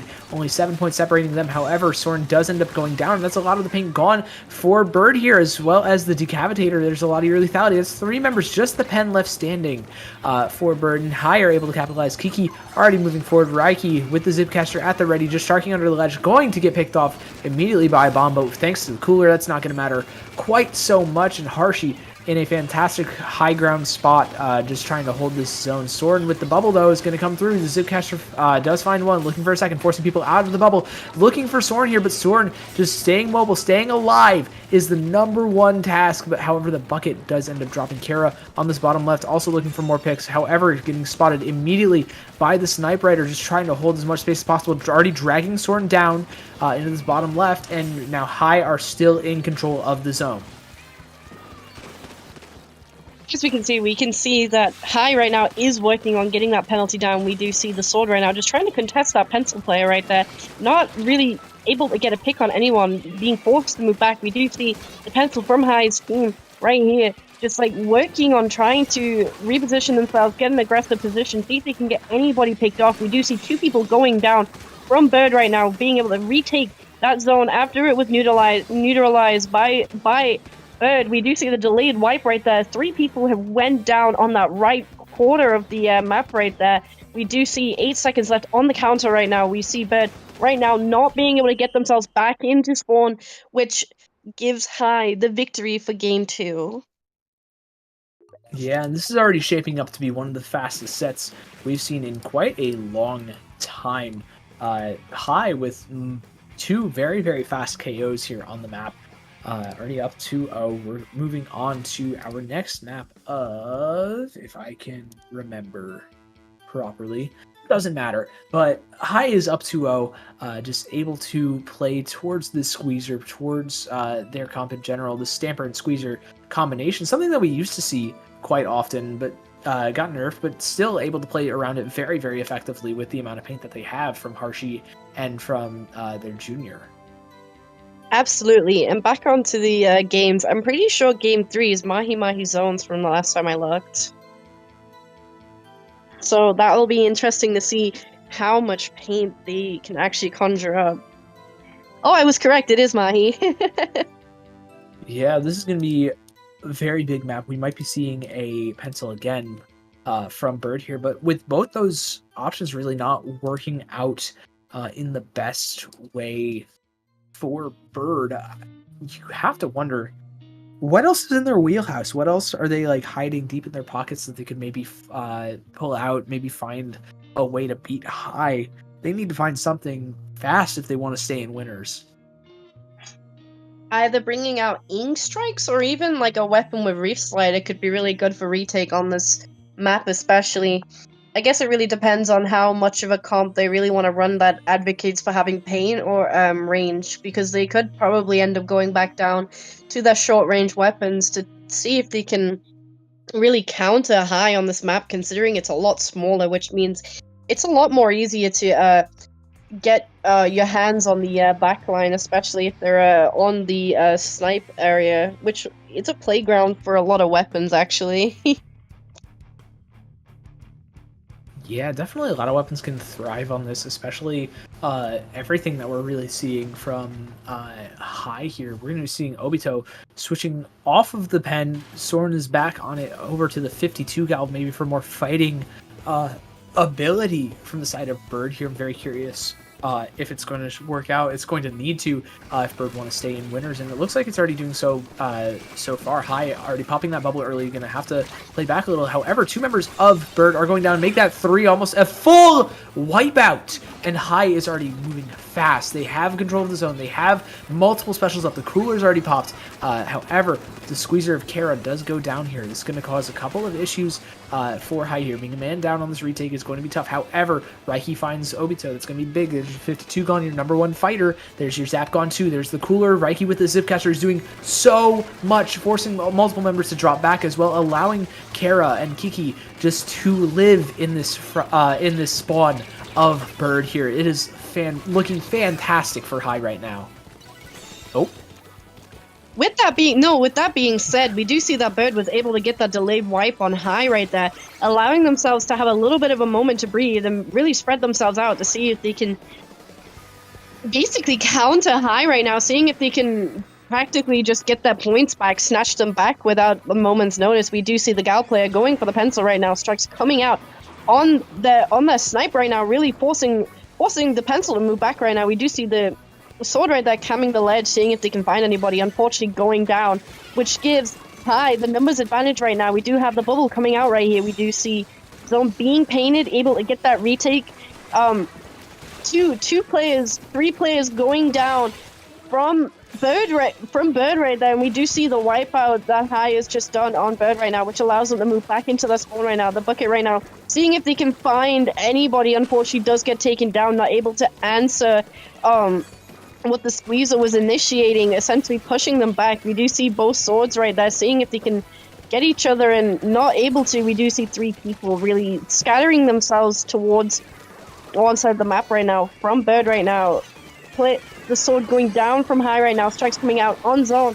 We do see Kiki right now just repainting zone right here, popping bubble to see if they can just keep that zone going right now. And as we can see, the penalty is currently down at the last 10 ticks. Yeah, and this looks like they're showing no signs of stopping here. Kara finding one, looking for a second. Soren has to drop into the zone, and that's a full wipeout. High take a swift 3-0 to move on to the winner's side of Grand Finals and send Bird down to losers. Let's see. That was a very quick game. Yeah. A quick set, it was a very quick set. Yeah. They really were here to do what they came here for, and which was win the game, and that's what they did. Yeah. Fastest set I've seen in Triton-Cup in forever. That was unreal. Crazy. Seriously? Crazy show of dominance from High. And I'm here wondering if anybody can stop them. Are the sets usually a lot slower? The sets are normally like not 3 KOs. I don't know if really everybody on High is just on one, but they really are just showing what they can do, and they can do it pretty well and quickly. Yeah, everybody from High is just on one today. Jeez, they're kind of popping off right now. They really are. It will be fun to see how they perform in finals. Yeah, in grand semifinals. Grand finals, yeah. Yeah, I'm very, very excited to see that. But before the grand finals, we do have a couple of lower bracket sets to move through. We will be after, in a few minutes, we will have our lower bracket semis and finals. But before that, that is going to be it for this block. So, Mars, where can the lovely people in chat find you? Well, my blue sky is actually wrong. It's not that username. So my blue sky is pinkydink.bluesky. You can find me on that. You can also find me on Twitter by searching the same name. but I don't really go on Twitter very often. That's about it. That is But so where fair. can we find you? You guys can find me at Signokari. Basically, anywhere that the Splatoon community converges, conversates, just discusses anything, whether it's Blue Sky, Twitter, Discord, any of that stuff, you'll find me there at Signokari at the bottom of your screen. But before then, you can find me for our next couple of sets right after this short break.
And welcome back. We are intercepting one of the losers' game, one of the games in the losers bracket. Sanagi versus the names of top Japanese players.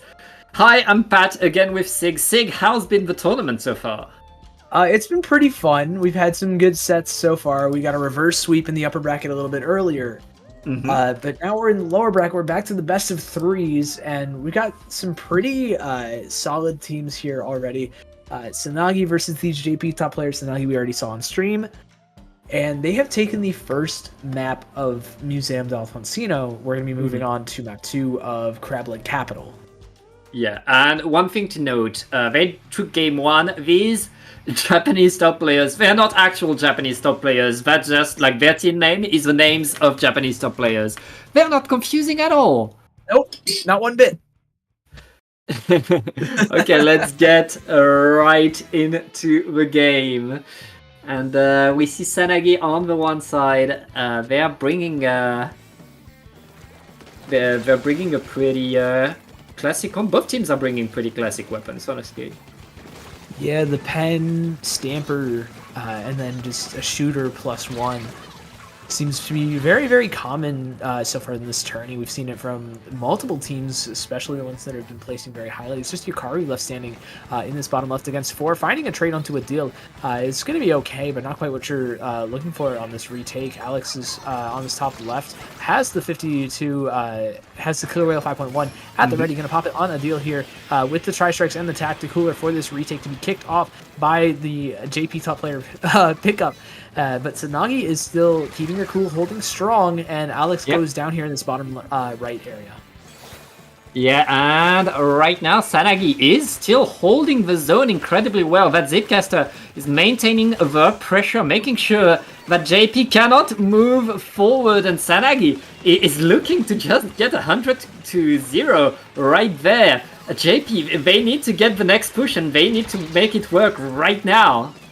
Yeah, it doesn't look like it's going to happen, though, as Alex drops. Bomb has the Tri-Strikes on the zone, and they're just holding it. They did not give the JP players a chance. As soon as they got control of the zone, just boxing them out the entire time. Excellent play to Sanagi, and they take the set in a 2-0 sweep. Nope, it's a 1-1 right now. Oh? You're right. Yeah, Wait a minute. The first game was taken by top JP players. I guess on this map, Sanagi simply had the better plan. And for this map, I am not surprised. This is really the kind of map where having a coordinated team, and Sanagi is a well-established team, having a plan made for the whole team to really coordinate your hold over the thing. I mean, JP players right there were not able to mount a push because Sanagi's defense was watching every angle. And which means we're going to go on to the final game, which will be on Brinewater Springs. What a riveting map to end off the set on. What a very hype, very high action map of Brinewater, where we're gonna see pencils painting the zone, constantly flipping it back and forth for probably 5 minutes here. Yep, and let's get right in the game. The team that wins this gets qualified to losers semis, will get to face ASC Tenchi. The team that loses goes home. It is the end of the tournament for them. Lots on the line for these two teams. They're still going to bring similar comps that they had earlier. We'll see if Sanagi can repeat what they just did, or if top JP players find a good push. It looks like right now they're getting control over the zone, are pushing forward. Yeah, and Yukari's actually switched to the Stamper Niveau here in favor of that Crab Tank. A little bit of a special that's better for holding space on a bit of a slower map. So far, the kit has proven to work quite well. Here's the first Crab Tank of the game, finding the pick onto a deal, as well as another member of Sanagi going down here. It's just the Stamper, and I believe Jiki left, who has to back off here now that the Stamper ends up dropping here. However, Adil and Bomb are jumping back in just in time. Adil popping that Crab Tank onto Alex here, just trying to look for picks. Does so successfully with Bomb on the crossfire, and now the Zip Cash is coming in from the Stamper, and Sanagi fully retake this zone quickly. And now we get to see Sanagi in their defensive position again. It's on the top JP players to find a way forward. Again, they're not top JP players, and right now they're getting scrambled by Sanagi, who are running in and getting splat after splat. Full control by Sanagi, who are right now in a great position with an extra crab tank that gets a double and is looking to get more. Yeah, a deal with 2 massive picks. Alex, though, on the back line, going to need to force some players to turn around from Sanagi, who have just taken lead. However, the tri-strikes are there just to force that zone to flip back in the favor of the top JP players. Now, the Stampers just left alone in the zone, going to be able to find one, but not much more after that. Seb here on the Stampers, making life also difficult for Balm, who's kind of stuck between a rock and a hard place, able to be bailed out by Jiki, and Adil drops on this bottom left, gets picked off by the bucket player, and now the top JP players with barely any penalty left are in a great spot to take back this lead. Yeah, the lead was just 1 point, and JP are now back in control of the game. Here comes all of the specials by Sanagi, who are wanting to get back in. The Zipcaster able to find one, almost able to find another, but that's going to be the end of it. And JP players are still in the run, are still around the zone, ready to push back. They only need a bit more paint now. Yeah, they have that control of the zone. They have barely any penalty left, but Alex is in this bottom left, and the strikes are coming through from the bucket. However, the Stamper does find that bucket before it can get that third strike off, and that's going to allow for this zone to be neutralized rather quickly on the side of Sanagi. And Adil with this crab tank on the far left is going to hold a ton of space. However, there is a counter crab tank from Yokaru that ends up dropping earlier thanks to Adil's previous chip damage of it. Now the Stamper is able to help out Adil on this bottom right-hand side and allow Sanagi to take control of this zone and allow the rest of the players to move up with a couple of picks. And now the Zipcatcher coming through, getting picked off immediately though, but creating a lot of space. Balm also finds another pick, and so does Adil. This is looking great for Sanagi so far. The cooler's back up, providing some jumps, and Alex also goes down to Adil. Adil is having a monster game right now. Huge plays left, right, and center. Ends up getting shut down by Yokaru though, but Sanagi are going to be able to probably take lead here, even in the face of a crab tank from Yokaru. Yeah, that's another lead swap, but JP players are not out of it yet. They're painting the zone as much as they can. With just 15 ticks left, they need to flip the zone right now. Here comes the strikes, and JP players able to apply penalty, keeping themselves alive, but they lost 2 players in the process. Sig, I feel like Sanagi is going to keep a lot of control over the zone right now. Yeah, it's looking great for them so far. They have 4 members strong. Bomb has these tri-strikes as well, and Yokaru's already dropped here. That's going to be quite a difficult scenario to be put in, especially with Bomb rolling a bomb right underneath their feet. And Bomb finds a second one too. It's just Alex in this backline trying to fight Adil, but Adil gets that pick. It's just Seb and I believe Yokaru with the crab tank on this bottom right, just getting members to respawn and jump in, but Bomb is waiting underneath this platform here, finds Alex looking for more, just trying to maintain control of the zone and damage Seb, just force them off of the contest for just a little bit while the Stamper is able to deal with them. And with almost no points left, Pat, this is looking like a fantastic hold and a KO, and Sanagi moving on to our losers finals. Yep, Sanagi does it. They were back in game number 1, but they really took control of game number 2 and then maintained that momentum in the third game, winning the back and forth, denying the last push by these so-called top JP players, putting them out of the tournament and going on to losers semis. Yeah, that was honestly great play from Sanagi there. Both those maps were kind of 2 sides of the same coin, just able to box out and force the top JP pickup to kind of deal with a lot of the members that were not in the zone before being able to deal with the zone. And once those top players got to the zone, they were either their numbers were either like dwindled or they weren't looking at the same targets. Just made life very difficult on the retake for them. And that's really what led to Sanagi walking away with a win here. Yeah. Okay, we're going to take a short break and we'll be right back with more Sanagi action, this time against ASC Tenshi. Don't go anywhere.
And welcome back to Triton-Cup. We are here with more Triton-Cup action. We are at Triton-Cup 93, and we have... I mean, Triton-Cup is a classic, and we now have a classic set in front of us. It's going to be Sanagi versus ASC Tenshi. Sig, we're going back to Brinewater Springs, which has to be nice for Sanagi, who are hot on this map. Yeah, we just saw them take a fantastic Game 3 win against pickup of JP, of some top JP posers, if you will. And now they're going to be facing off against ASC Tenshi on it. We already know what they're going to run. It's going to be that Dually Stamper, T-Tech plus Snipe Rider. And we know it's very strong here. I'm very curious to see what ASC Tenshi are going to have to say about it. Maybe what they're going to bring in their comp here. I know Typhlo's a fantastic roller player. I'm very curious to see if we're going to see that at all on this map. Yeah, a lot could happen. Teams are getting ready. We're still in the losers bracket. This is the final best of 3 of this tournament. After that, it's all best of 5. So both of these teams, they know each other so well. They've played each other so many times. We'll see how they're able to do, which is able to go against the Birds in losers finals, who are waiting for them. But right now, I guess it's time to watch the game. Yeah, let's take a look. I'm very curious to see what ASC Tenchi bring to the table. Tsunagi, I think they're just going to be running the same thing back. And we have a couple of interesting maps after this, but before any of that, we are going to be on Brightwater Springs. What is going to happen here? Yep, and let's get right in there. Tenchi bringing a pencil and a rapid pro deco. That's going to be a good amount of range and poking power on this map thanks to the rapid. Meanwhile, as you said, Sanagi, we saw what they brought in the previous game. They're bringing the same comp. Yeah, that double backline from Tenchi is going to be very interesting. You don't really see that super often. As a member, Lucky already going down here. Adil getting super aggressive, but Rage is there to pick them off. There's another pick going in favor of Typhlo on this rapid pro deco. Something very interesting is that this double backline you don't see almost ever. But on Brightwater Springs, this is really one of the maps that leans itself towards a double backline comp being super strong, I feel. The Rapid Pro, it's not a backline, like it's used as a makeshift backline sometimes, but it's a very fast midline weapon when in the right hands, and I can assure you that Typhlo is the right hands indeed. Tsunagi able to push forward and take control over the zone right now, and now it's on them to show how strong their defense can be. We know how good they are at keeping the zone when they want to. Yeah, Typhlo's already moving in with these strikes, already moving forward, trying to poke out Jiki a little bit. Jiki's already 1 HP, but Bomb is there to answer, as with another member of ASC Tenchi. Lucky is already moving forwards. However, Adil's able to find the trade, and Alvo is jumping into Rage here. Rage just pencil gaming right now, just trying to get some paint on the ground and paint up for this next cooler closer to it than Jiki is at the moment, so that leans in favor of ASC Tenchi. However, Jiki's able to find the first pick, and that's much more important. The cooler comes up, but there's already a member of Tenchi without it, and that allows Tsunagi to just move so much further forwards, especially with these tri-strikes and Crab Tank. Ooh, beautiful blaster shot right there, cancelling the crab. That's going to allow Tenchi to really get a lot of control over the zone, and here it is. They apply penalty. They're still looking to find a way in, to find a way to push Tsunagi away. Tsunagi fighting as much as they can, but Typhlo again pushing that pencil thanks to the blaster, and with the killer well, they should be able to at least force Tsunagi to retreat into their own ramp. Yeah, those tri-strikes are going to do an excellent job as well at forcing people to retreat, but you know what we've better at forcing people to retreat on the side of Tenchi? The Zipcaster, which we just saw used to great effect by Tsunagi here, and they're already chewing through this penalty bomb with the tri-strikes as well, forcing Lucky F and Alvo to be stuck on these grates and getting picked off, both of them as well, and the full wipeout. This Stamper is going huge on the side of Tsunagi. They're proving they are adept at this map mode, not just against one team, but against two, and with already almost their full penalty chewed through, Lucky F strikes are going to need to cap the zone immediately for ASC Tenchi if they want to remain in this game, really. But the tripling strike was not enough to capture the zone. Alvo trying to throw another tripling strike, not on the zone enough. The pencil needs to paint as much as they can. Tsunagi are holding the line right now. If they manage to keep the zone blue, they win the game right there. And Tenchi able to throw everything they have at the zone, saving it, and also able to push Tsunagi away. Yeah, with Bomb going down here, ASC Tenchi are able to start an offense of their own, already taking down points through the zone. However, Alvo jumps the gun a little bit. The Stamper does find the pick and the trade out, as Lucky F does end up backing off. Adil here on this bottom left with the crab tank is going to have to go big, and this is exactly what we mean. Finding one onto Lucky F already, looking for more chip damage onto Alvo and Rage. Alvo is already backing way up, and Rage is in the very back of this ramp, going to be the first line of defense for ASC Tenchi on this push forward, but Adil's already dealing with them. However, rolls into 3, not quite going to find anything just yet, but the Stamper and Pen do, and so does Bomb with a big trade. Sanagi only has 20 penalty points left, Pat. It's looking dicey for ASC Tenchi.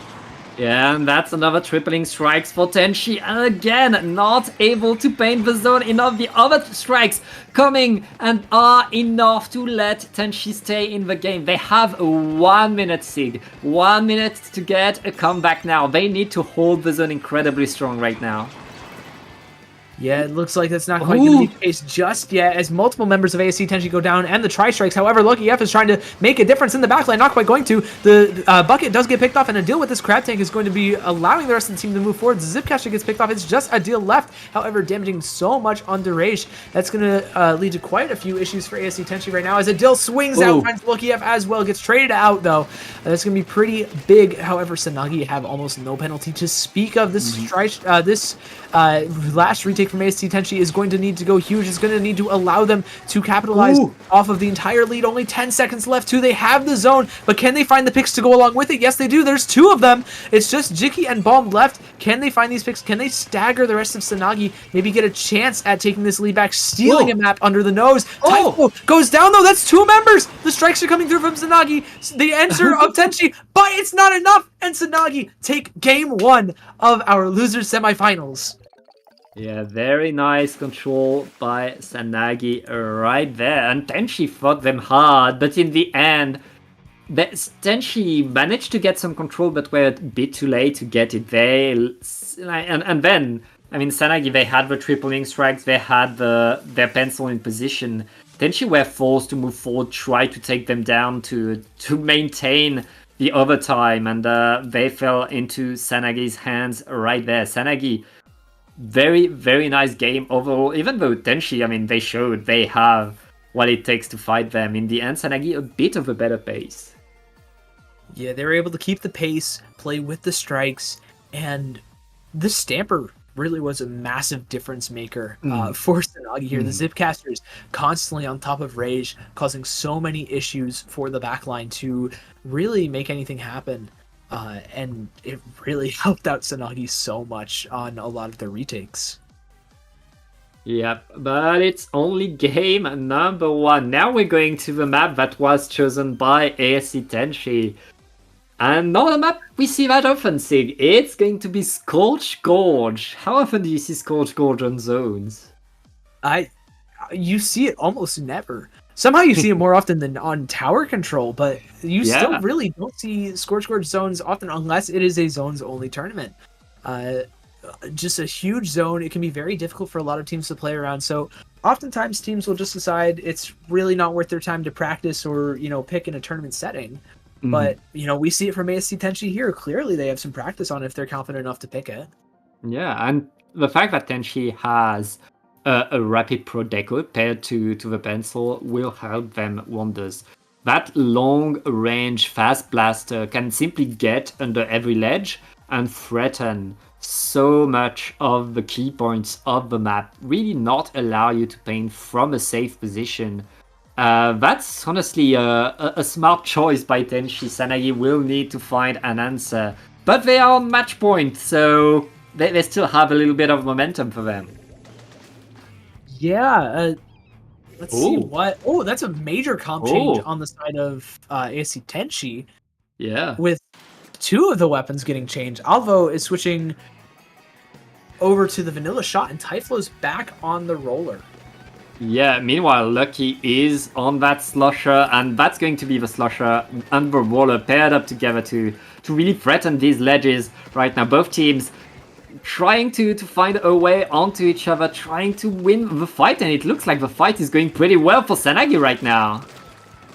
Yeah, Bomb's already moving forwards as well, trying to find some picks, maybe camping some jumps to Rage, but going to get picked off by the follow-up shots of the bucket here, and that's going to allow ASC Tenchi to get a little bit more of a foothold into the map. However, Dill has this crab on the left-hand side. The strikes have already come through, but ASC Tenchi have already grabbed the zone control. Lucky F also having these strikes, just trying to hold off Bomb for as long as possible, maybe just stall Sanagi, try and keep the zone, get as many points as humanly possible, as well as finding a pick up Typhlo. That's going to be big for the Stamper here.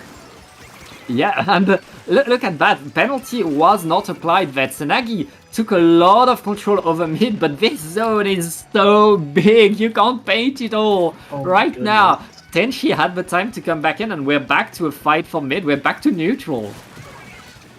Yeah, Typhlo gets picked off as we kick things off, as well as 2 other members of Sanagi. That's 3 down on the side of Sanagi. ASC Tenchi are able to retake control of this zone. They still don't have a penalty. This zone is so big, it's so difficult to cap. And the strikes are moving through from a member of ASC Tenchi, I believe Lucky F. On that bucket has them just pop them to force a lot of Sanagi back here, but Bomb has strikes of their own. Are they going to be able to use them? No, not quite. The chip damage is so strong from the side of ASC Tenchi, and Typhlo's got this roller and the bubble at the ready to answer Adil's crab tank to preemptively pop it directly in front and force Adil to go down here, as well as Bomb. And the Zuka from the off angle finds their pencil. This is such a good spot for ASC Tenchi to be in here, Pat.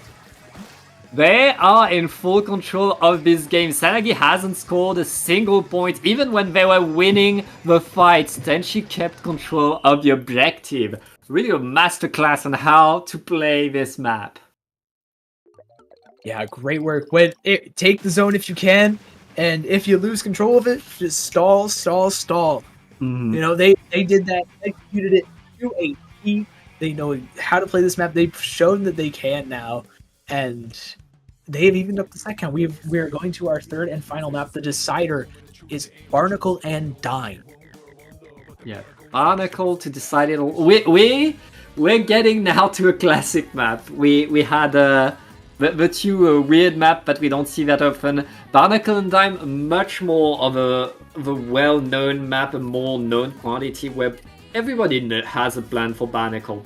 It's still a very risky map, and given what Tenchi just did right there, I feel like they won't be able to do as well on Barnacle, because on Barnacle, if you lose a fight, you get locked out, which Tenchi was able to respawn as fast as they could here.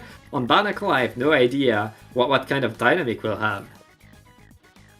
Yeah, it's going to be pretty rough. ASC Tenchi, we might see them go back to some more strike-heavy comps. If I recall, in the winner side of the bracket, they were running some double strikes to allow Typhlo to get in a little bit easier. Curious to see if that's going to be the case here as well, just to retake the map. Like you said, if you lose control of that mid, it can really snowball out of your hands very, very quickly. I'm wondering if that's going to be the case, or if we're going to see Alvo on that Trizuka again. Yeah, well, we could see a lot. That Zuka really sealed the game. That Zuka ended the game by completely stopping Sanagi in their track, not allowing them to get back to the zone. So they should bring it back, honestly, if you ask me, because it's been doing wonders. Yeah, I'm wondering to see what's going to happen here. I want to see how, if we're going to see this Stamper pop off yet again, if we're going to see Typhlo and the team fighting of Tenchi really just take over. Let's take a look, see if the comps can tell us anything. Yeah, well, let's see. It looks like Tenchi are bringing back the same comp that they just had. Same for Sanagi as well. Now it's time to fight. And pay attention to Adil with the Crab Tank, because Crab Tank on this map can absolutely mow down everything, given how flat it is. And Crab Tank is a really, really powerful weapon on here. So really pay attention to that. As I say, that Sanagi are taking control. They're not waiting for the Crab Tank. They're already trying to paint the zone and put some points in. Yeah, ASC Tenchi have already taken control of the zone. However, Lucky F goes down early, as with another member of ASC Tenchi. They've lost the lead here, but They still have control of the zone, not quite for very long though, as the crab tank from Adil gets popped, like you were talking about earlier. That can control so much space of the map. Combine that with a zip caster and with a pencil, and there's really nowhere safe for ASC Tenchi to play when all those specials are up. However, the zip caster gets canceled immediately, and so does the roller. They find another pick. They find a full wipe, and ASC Tenchi remain in control of the zone. They have so many points of a lead already, and that's just going to extend itself with how far Typhlo is in the spawn. Take a look. Yeah, and it's not just Typhlo. They have everybody right there. I believe the Slusher is to the side, forcing everybody to drop down. And right now, it's quite the dance. The Slusher is going to go for the cooler and for the crab at the same time. Beautiful moves by Tenchi, who are simply holding the zone. Sanagi needs to paint right now, but it might be too late. Yep, it's too late, and that's all she wrote. Wow. They did not let go of the zone once. They got beat map 1 and said, "No, we're not letting that happen ever again. We're not losing a single. We're not dropping another map to this team." And they've done it. They've won the set, and now they're on the losers finals. Hey, I mean, Tenchi, they got that one wipeout. They won the fight and they ran forward, took full control of the spawn, maintain the offense, and it paid out. It paid out so well for them. They get qualified for losers finals, where they will face the bird. So I guess we're going to take a short break, and we'll be back with losers finals. Don't go anywhere.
Hello, everybody. Welcome back to Triton-Cup 93. We got your losers finals. It is Plane versus ASC Tenshi. I'm Sigdakari. Joining me is Pat. And Pat, we are starting off on Robo Ramen Zone, something we haven't seen yet this tourney. What are your thoughts on this map?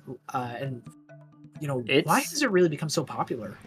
It's a classic, and the reason it's so popular is because whatever weapon you have something to do, and you can have a high impact on the game, whatever your strategy. There are so much different things you can do on here, and we're seeing Plane bringing no backline right there. Meanwhile, Tenshi have the combat we've seen them use so far a lot.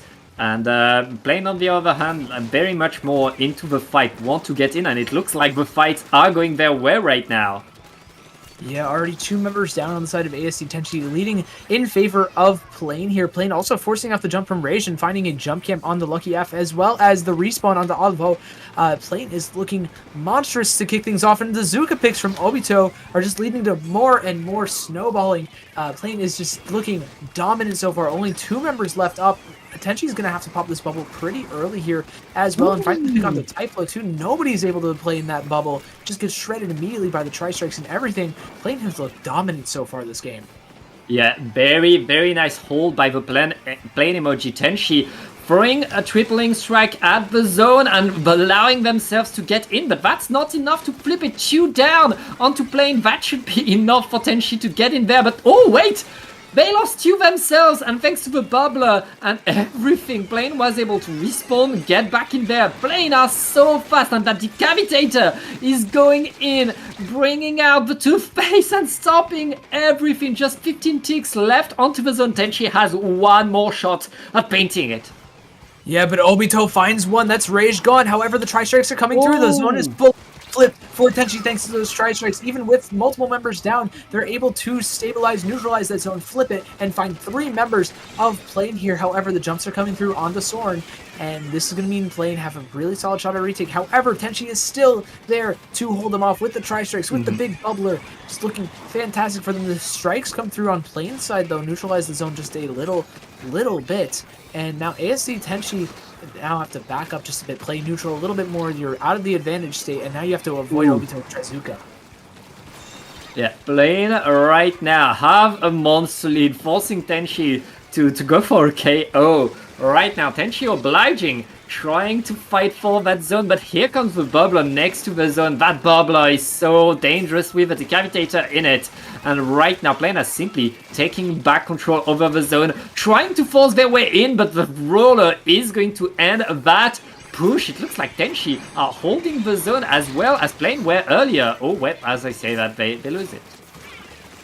Yeah, but they do find 2 picks. It's going to be pretty big. The roller of Typhlo going down here is going to cause a lot of trouble for Plane. They don't have that much retake along with it. They don't have many frontliners. It's just Lucky F and Typhlo here realistically, as Alvo's playing more of a supportive 10-tech splatter shot. And finding a pick is going to be good onto that decapitator, but the Zuka from Obito is going to shut that down immediately. And with only 35 points left on the penalty, as well as just the 1 from the zone, Plane is looking in a fantastic spot here to close out the game, especially with Obito still in this very annoying spot with the bucket and the bubble up on top of that. Oh my goodness. Yep, and right now Plane are holding that zone. There isn't much time left, and that's going to be game number 1 for the Plane.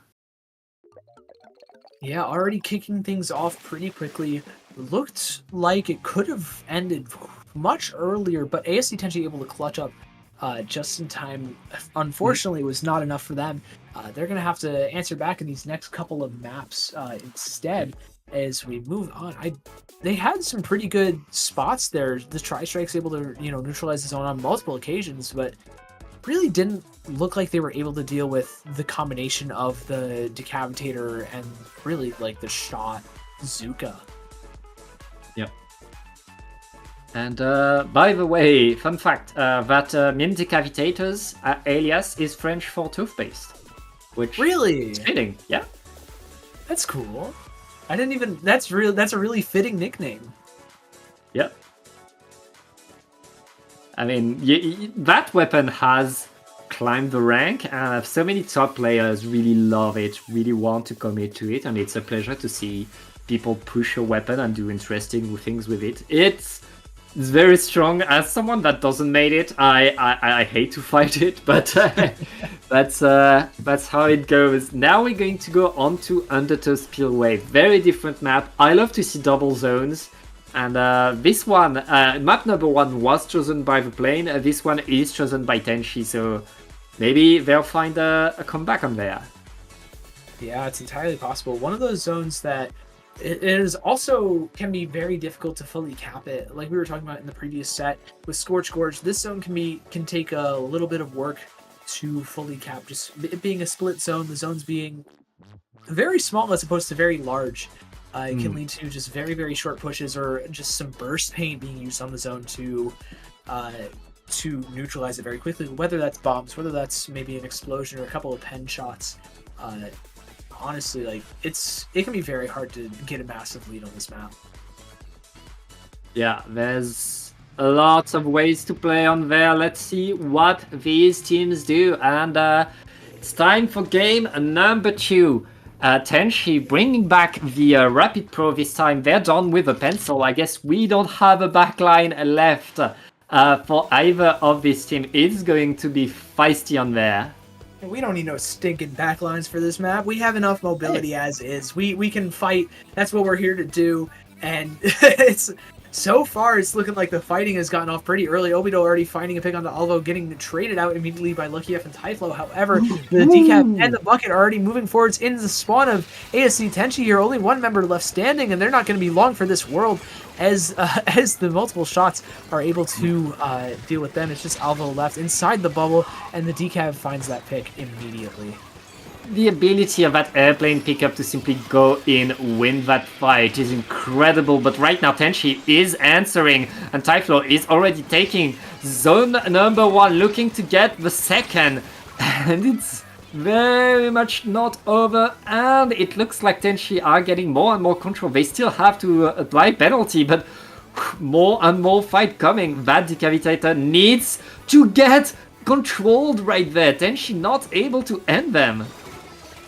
Yeah, no, the weapon's mobility just makes it so good at surviving. However, it's not going to be for very much longer here, as there's just Soren left on the side of Plane, and they're going to have to back way up into the spawn. They're close to attack the cooler already for the retake, and we've got a couple of specials close up on the side of Plane. However, they're not going to need any as the Decapitator already moves in, pops the baby bubble inside of the zone. And that's Rage is gonna just stare at that for a little bit, trying to deal with it. However, it's not gonna be quite enough to take it fully out, and Plane is able to capitalize with the pseudo man advantage and take back control of the zone before ASC Tenchi even get a chance of taking that lead. Ooh. Yeah, and Plane is back in control with the numbers advantage right now. They're forcing really Tenchi to fight for their own spawn, to fight for their own tacticular. And right now, with 2 versus 2, the fight is still going. Tenchi able to get out of their spawn, able to punish the jump, but look at the top of the map, of the camera. Right now, it's just Lucky left standing for Tenchi, and Plane are trying to run away with the score again. Yeah, but the Tri-Strikes come in just in time, able to cap both zones, but not at the same time. That's going to be very, very difficult. You're not able to play and stay in control of the zones through multiple strikes, through everything. They still have control. However, Lucky F is inside of it while these buckets are just diving on both sides. Alvo here to try and support Lucky, but Lucky in the midst of 2 does end up going down here. However, Planes still do not have control of the zone. They finally take it back with these strikes to follow it up just a little bit. And they are on the verge of KOing here with the Trizuka coming through. It looks like they're going to be able to do just that. It's just Rage left, and they're not able to get into the zone on time. And Plane go up 2-0, taking ASC Tenchi's map pick. Yeah, very, very nice game by Plane. They have their mojo, they have their momentum. Right now, Tenchi is very much in trouble, as Plane has shown. But they're not here to talk. They're here to fight. They're here to get in, and they play the no backline game a bit better. Now we're going on to Hagglefish now. This has to be the classic of a classic, and given the fact that Tenchi has a pencil in their rank, that could give them the edge. Yeah, Denji have a very, very good pencil in Rage as well. We saw how well they were able to play in that prior set. But now it's just a question of will ASC Tenchi be able to answer back? They need to come back 3 maps in a row to deal with Plane here. That's a tall task for any team, or against any team, but especially against Plane. We've seen how strong they can be. And that's a very difficult thing to do. The first thing you want to do though is make sure you're like firing on all cylinders. Make sure you're able to get Typhlo and Lucky F in to fight, especially if Lucky F is on that roller. That is like your number one thing right now, making sure they're able to play the game. Yeah, I mean, it's exactly as you say. Tenchi needs to push forward, find their way in, find a way to re-get Plane away from the zone, not able to paint it back, not able to get in. And Tenchi has been struggling to re-establish their game, to reinforce the way they like to do things. And right now, Plane are looking to fly away to a victory. Yeah, they have quite the runway as well if they choose to do so on any of these maps, but especially on Haggle. Quite a long map, able to allow those planes to gather speed and take off here. Wondering what is going to happen. Honestly, I'm very confused. Do you know who that Decapitator is? Because they're a very good player. I believe that Decapitator is Poulet. Oh, okay. That does make sense. Poulet is Yeah. so good player. I didn't know that. Indeed, a great player and showing all that power. Mm-hmm.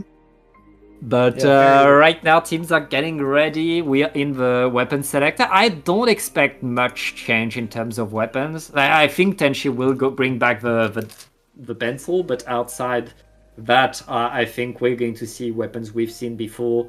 We're going to see the same strategies we've seen. It's just Tenchi needs to win the fights. Tenchi needs to take the ground the way Plane is able to move forward. Yeah, let's see if they can pull that off here. They're going to be at quite the range advantage here, especially with Rage on that pencil. If, say, there's not a random pen from maybe Obito, I don't know. Oh. And it looks like they're going to have that range advantage still. You know, Plane opting for Soren on that zap again. Let's see. They do have...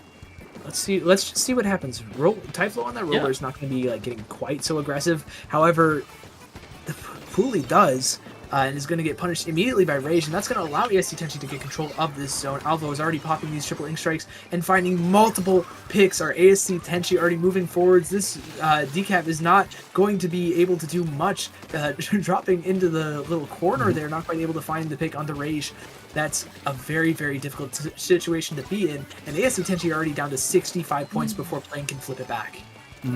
Yeah, that was a nice opening push by Tenchi, but now it's Plane in control, who are using all their tools to force Tenchi back, to not let Tenchi set themselves up, and with 3 down, a wipe out. Plane looking to simply get more and more preparing, painting the spawn of Tenchi. That has to be pretty painful right there.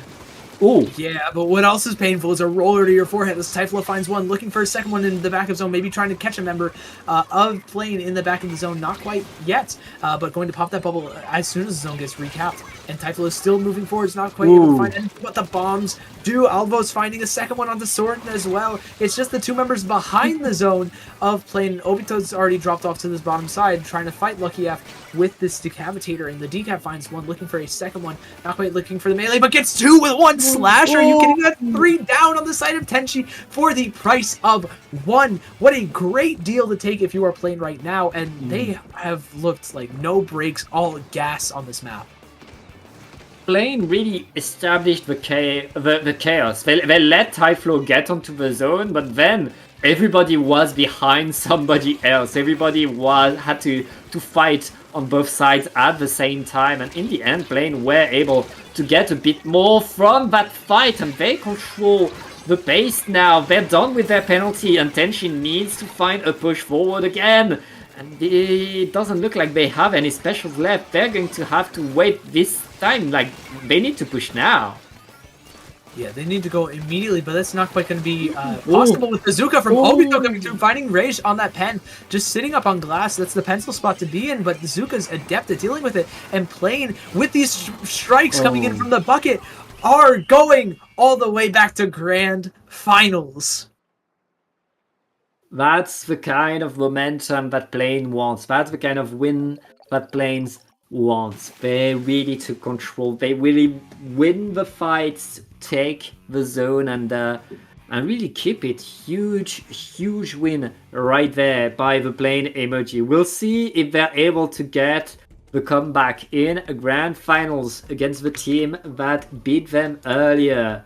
We'll see that right after the break. Do not go anywhere.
And welcome back! It is now time for the grand finals of this Triton-Cup 93. I am Pat, again with Sig the Carry. Sig, are you ready to watch what I've think you've seen before, right before I got onto the game? A rematch between High and Plane.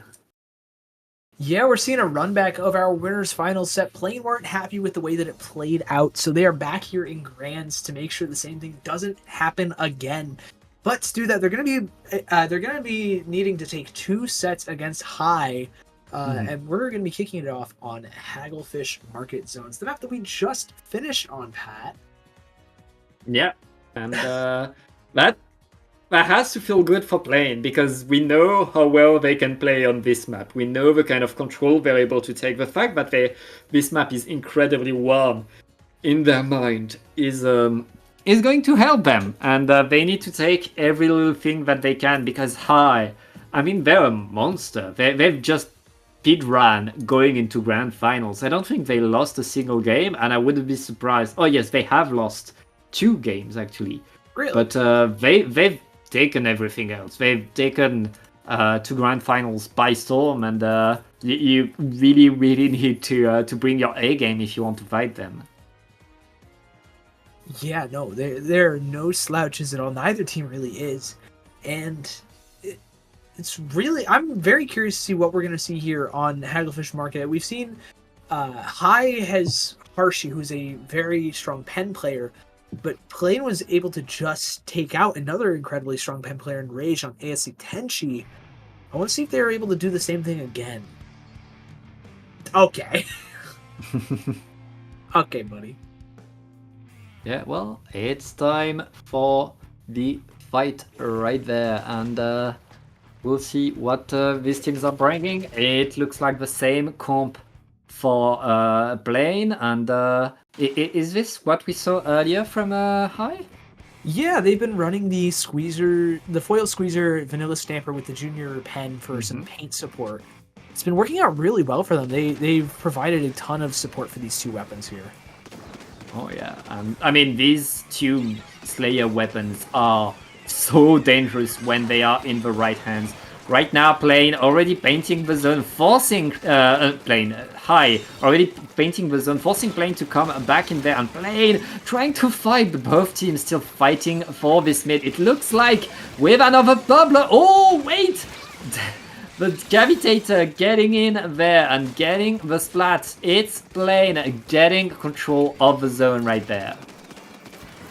Yeah, Plane have control of the zone, but High have plenty of specials for this retake. They have the bubbler, they have the splatter color screen, and they just popped that tacticooler for everybody to be faster and back up as fast as they need to be. As that's going to work out great for Kara, as well as Reiki finding a big pick there. The Zap is going to have to back off. The Zipcaster is putting in so much work, almost finding another pick on that Neo Splash-O-Matic as well. However, Plane still maintain control of this zone. They have the strikes at the ready, already moving forwards, and Kara goes down here on the top left. It's looking like a complete flip of the script compared to Winners Finals, with Plane being so dominant. Ooh, yeah, I guess Plane had the time to learn, to understand, and to adapt to what High was doing, because they're coming in so strong. They're not stopping Kiki with the junior trying to paint the zone, but there's so much pressure. They can't stay on right there, and Plane is simply holding, getting it, and getting game number 1.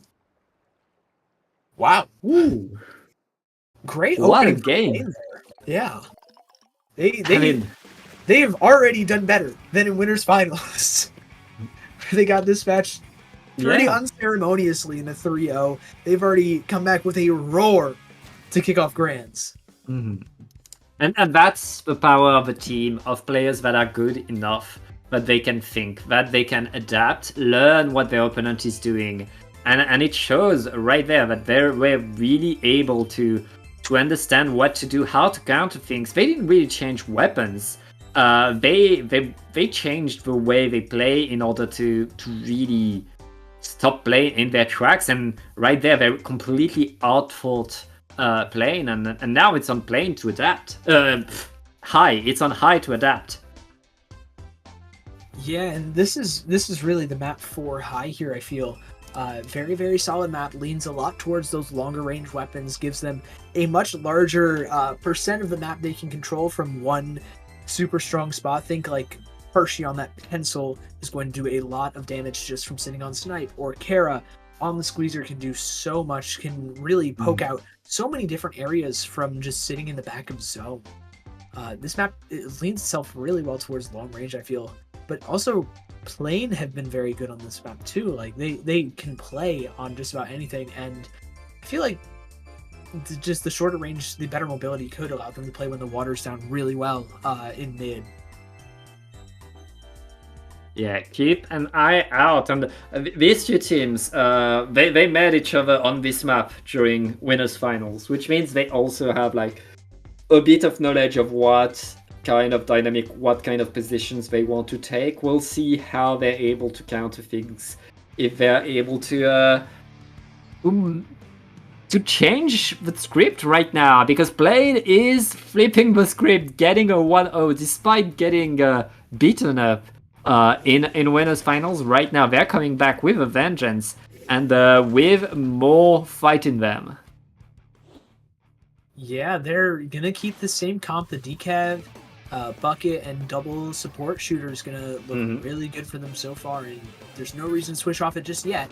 Let's see if High can really do anything with their comp. They already find the opening pick pretty early, and the bubble gets popped by Kiki already. Kiki and Kara are already moving forward so quickly. Kara getting picked off, though, overextending just a tad, allowing Plane to punish, and no! Kiki jumps off into the water! This is going to lead to a huge retake for Plane, and they take it with gusto, and already moving on top of this Pen player. The Pen cannot move at all, neither can Kara. Kara just swinging out, but not knowing where Obito is. Obito with a great shark and positioning there. The zip catcher does end up finally picking them off, but the decav here with the bubble is going to cause so many issues for High. Yeah, Plane right now painting around. They have the lead and they are dropping the water. As the water is dropping, another tacticular and High are pushing forward. They use all of their specials and they paint the zone, but Plane is still around. Plane is still fighting for it. Abby still around there with that zap, able to stop things, and right now it looks like Plane are holding that control pretty strong. Yeah, looking good for them so far, and they have some tri-strikes to work with for this hold. However, High has two specials of their own. They're close to this tactical for the retake. I'm wondering just how they're going to be able to use the Zipcaster bubble to try and take control of the zone. The bubble gets popped on the bottom right, just able to force these tri-strikes out from the side of Plane here. The bubble is still up, and the Zipcaster's already in the bottom right. However, this bucket on Plane finds two, and almost a third as the Zipcaster goes down before it can even recall. The screen has to come out early from High, and now they're in a very, very rough spot here, Pat. They only have about 25 ticks of that zone left to retake. Yeah, that's one last push for High. They need to drop, they need to get in. The bubbler is ready, but they need to put it on the zone. That's exactly what they do, but they get punished when they try to do it. Plane keeping the zone, and with 3 players down, Plane is gonna get the 2-0 Sig. I mean, we were talking about it during the break, but we thought after winners finals that Plane's odds of getting a bracket reset were low. But right now, they up 2-0 with 2 KOs in a row. Yeah, it's looking fantastic for Plane, to say the least. I don't know what changed or what happened between winners finals and grands, but I mean obviously losers finals happened. But did they have a discussion, or is everything just clicking now for them? Seems like everything is just turning up Plane's way. I mean, right now it's really on High to switch things up, because I'm not sure why Plane suddenly plays better. I feel like they're simply winning more fights.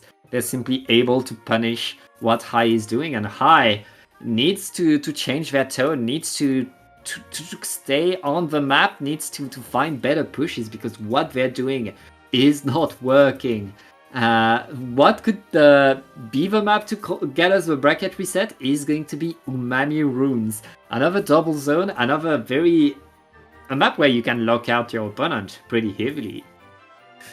Yeah, this can be a pretty tough, map to get back into the zone on. Mhm. Like you just said, those choke points can lead to a lot of trouble, especially against a decapitator. That mint decav can have a field day, especially in that little close point. You know where the little mound is, the silo looking thing, and the ramp right next to it. The Mhm. decav can just do so much on that one spot, and it's going to be like the name of the game, just allowing the decapitator to get there for a plane here. Yep, and here we go. Plane looking to get the bracket reset high. They want to show why they got to Grands. And right now, both of these teams are back to the fight. Obito already down. High opening pretty strong right there, looking to really establish themselves. They already take 2 zones and are looking to get the fight. Yeah, and the fight's going High's way right now. As 2 members are going down on the side of Plane, but Plane answer back with Obito having 2. It's just Raiki left. Raiki does find the bucket player. However, the zone is in favor of Plane. Already down to 90 points. However, High still have that lead from the early push they gathered previously, but this decapitator with that bubble is going to force some tri-strikes to be used, just allow that zone to be neutralized, and now High are back in control. But Plane have some strikes to work with. They have a little bit of space, but they don't have a lot. They need to find some kind of foothold through the screen, through everything, to find a pick, make it go their way, but their bucket player drops immediately, as does the decapitator. This is so difficult. High have the manpower, they have the zone, and they have the lead. This is fantastic for them so far, even without as many specials as Plane. Yeah, and with 2 players down and more coming to the fight, Plane is in trouble right there. High finally getting the control that we knew they could get and forcing their way to victory. Plane needs a push right now. They have 2 specials at the ready, and the decapitator is near the zone looking to get that bubbler. That should be good control, but High answers with all of their specials as well, keeping the zone painted purple. Both teams now with a zone and looking to get some more. Oh, wait! Oh! Tig! High keeping some more, taking a bit more points. Yeah, they're getting as many points as they can out of every single push.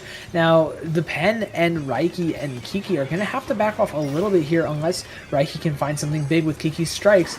Here they come. There's 2 members down. Raiki's already found a couple. That's going to be everything for High here. They have control back of the zone, but they have a big penalty to get through.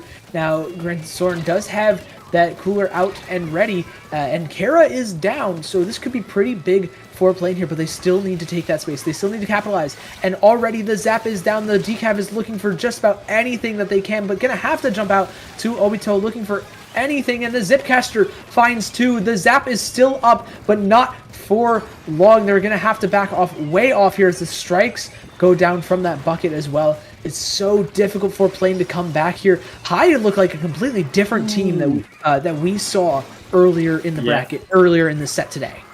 Yeah, High coming in strong and Plane right now. Still fighting, but not keeping their players on to the map right there. They need to win this fight, not just get trades. And they're forced to move back. High simply holding the zone stronger and stronger. And with 3 down, it looks like High will have their point on the board. There you go. High first step of, getting your foot back in the door is just taking 1 map, and they took it with force. This was it at the beginning. It looked a little close. Plane had a pretty solid hold, and they had the man advantage and everything. But High were able to bounce back. Those tri-strikes from Kiki's Neo Splash really helping out there. Honestly, I'm surprised we didn't see a Neo Splash from Kiki earlier. Yeah, I mean, guess teams are trying things, are switching things up, and it's been working right there for High. I don't know why High was behind. They looked so strong in this game. Finally, they get their rhythm back. Maybe the fact that they had to wait in grand finals for so long means that they got a bit cold, and maybe they're getting sleepy as well, because it's pretty late, see. Yeah, it is. It is getting pretty late. Yeah. Oh my goodness, it's already 5:30 Eastern American time. So, and we still could have a second set to play. So we're going to be moving on, though, to Inkfla Art Academy zones. Already going right into it. Planes still are on match point. But off of that last set, this is anybody's game. Oh yeah. I mean, both of these teams have shown how good they can do, how much they can get in, win the fights. It's really, how do you feel right now? How do you feel on this map? And every really fight could decide this game right now. Both teams going in. It looks like a plane on the zone, trying to get some control with the tactical. Meanwhile, High are answering with the strikes, forcing plane away. Ooh, big pick from the decav, as well as 2 more from the rest of Plane here. They have come to play. They have come to reset the bracket, and it's only Kiki left standing, waiting for the respawns of the rest of High here. Plane are knocking on the ramp. Obito with that Trizuka is going to find Raiki, looking for anything else. No, not quite. The Stamper is going to go down. That is Raiki going down on the side of Plane, though. That's a man advantage. However, Obito does get traded out here. The decav going to pop that big bubbler here before Kiki popping the strikes. Now the strikes are coming through, just stalling out that zone a little bit, maybe even flipping it if possible. But Plane make it back in time to maintain control of this zone. Raiki looking for big chip damage on the zap. Not quite going to find it either. There's so much going on, but Plane is able to hold strong throughout all of it here, Pats. Yeah, and right now, Plane keeps getting more and more points with 2 down onto High. High needs to prepare a push. They have the strikes at the ready. These strikes need to find their target because it's all they have to push with 20 ticks left onto the zone. Plane holding it, Plane wanting to get the reset. Plane with 2 players down, though High are pushing forward, ready to paint it, and with all of that, wait, they lost 2 players in the process and they didn't apply penalty. Plane is back in there. Plane's and they have the strikes. No way, they have the strikes and everything. They've lost control of the zone again, though. Those Kiki strikes coming in clutch just in time, but it's not enough. Plane have forced a reset with so many more picks at the very end to cap it off. And we are going to set 2 of Grands. I mean, these games are going so fast. Whichever team wins, that team wins incredibly fast. These teams want to go forward, go at each other. It's incredible. And right now, we are now 1-1 between these 2 teams. Next set will decide it, or it's going to be the bracket reset. Yeah, we've just got 5 more maps separating us separating us and the next Triton-Cup champions. Very curious to see what's going to go on. But this map, how did Plane lock out High so effectively here for seemingly the entire game? Mm-hmm. It's an extra pick, basically, by getting 1 more player, by simply going in and forcing High to fight in their own platform. Plane maintain a pressure that High was not ready for, and that's the thing with High, the fact that they have a pencil and a splash, whereas Plane wanted to go and fight these painting weapons. Splash is not that good in a fight against a lot of weapon, and really Plane using that to their advantage, forcing High back. And now it's time for the next game of this set, this long set that Joyan is giving us. Yeah, this is what we've signed up for. We are going back to Hagglefish Market zones from the looks of it to kick things off. What we started on Grands as well. Do you think we're gonna be seeing any changes, like maybe Kiki Neo Splash, or are we gonna be seeing them going back to Junior? Do you think, Pat? I think High needs to change something. I don't know what they need to change, but I feel like if they change something, anything, to get more fighting power, to get more control, to stop Plane from running at them, they will have a fighting chance. But right now, it really they need to switch things up, because Plane has all the momentum. Yeah, let's see what they can answer back with. Plane sticking with their backless comp. And we're seeing that Neo Splash instead of the Junior on. Yep. That's a big change here. Able to hold a lot of space, but also able to retake much more effectively with those triple ink strikes. Will it be enough, though, to take this map, maybe flip the script from the previous set? Yeah, well, anything could happen right now. Both teams fighting for the zone, trying to get some control plane right now. Losing one player to all that mid-range that High has, and High... Oh! Getting flanked by the Decapitator. They're going to be forced away. Plane takes control and are now pushing forward to establishing themselves ahead of the zone. Yeah, they've already taken control. They have the bubble set up from this Decapitator and a pick to go along with it. There's your pen gone. That's the cooler. And 3 more players drop from the side of High. It's just one left who has just respawned. They have the Tri-Strikes at the ready, though. So maybe there can be a big retake here, but it's going to need to go massive. And it looks like it's going to be very, very difficult without the pen, without the cooler. Yet again, Plane have just been finding this pencil on the side of High every single time, just catching them lacking. And it has turned out beautifully, just preventing High from even being able to consider retaking. Yeah, right now Plane is a great position. That Slusher is still up there, is going to get a trade, but look at that, the Decapitator is still behind everybody, fighting the pencil. A trade right there. No, the Decapitator is not able to get the pick, but there isn't much time left onto the zone. Just one, and Plane takes game number 1 again. That was more dominant than the last Haggle Zones game. They turned on the Jets. They're ready to go. Plane are full gas on. They're not stopping. They really, really found the recipe to beat this High team, and they're not stopping. High needs to find. They need to switch things up. I've been saying that for 2 or 3 games now, but I mean, it really, we know how good High can do. We know how fast High can move. Right there, they're constantly looking back. They're constantly fighting in their own spawn. Not able to get the push, as you said. Plane was able to deny them even the opportunity to get near the zone and push.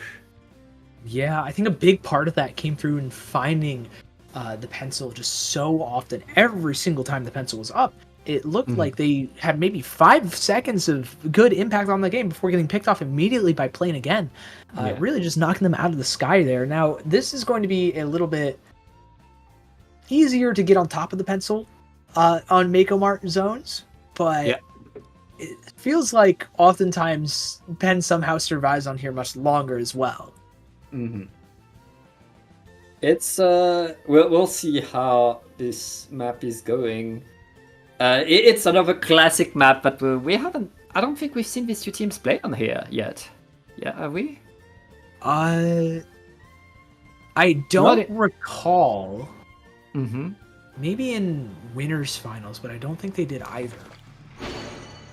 Okay, well, it's time we see them on there, and maybe this could be an opportunity for High to bring a better ledge option, because to fight that Slusher, you need something. Okay, the ledge option is going to be the Stamper still, I guess.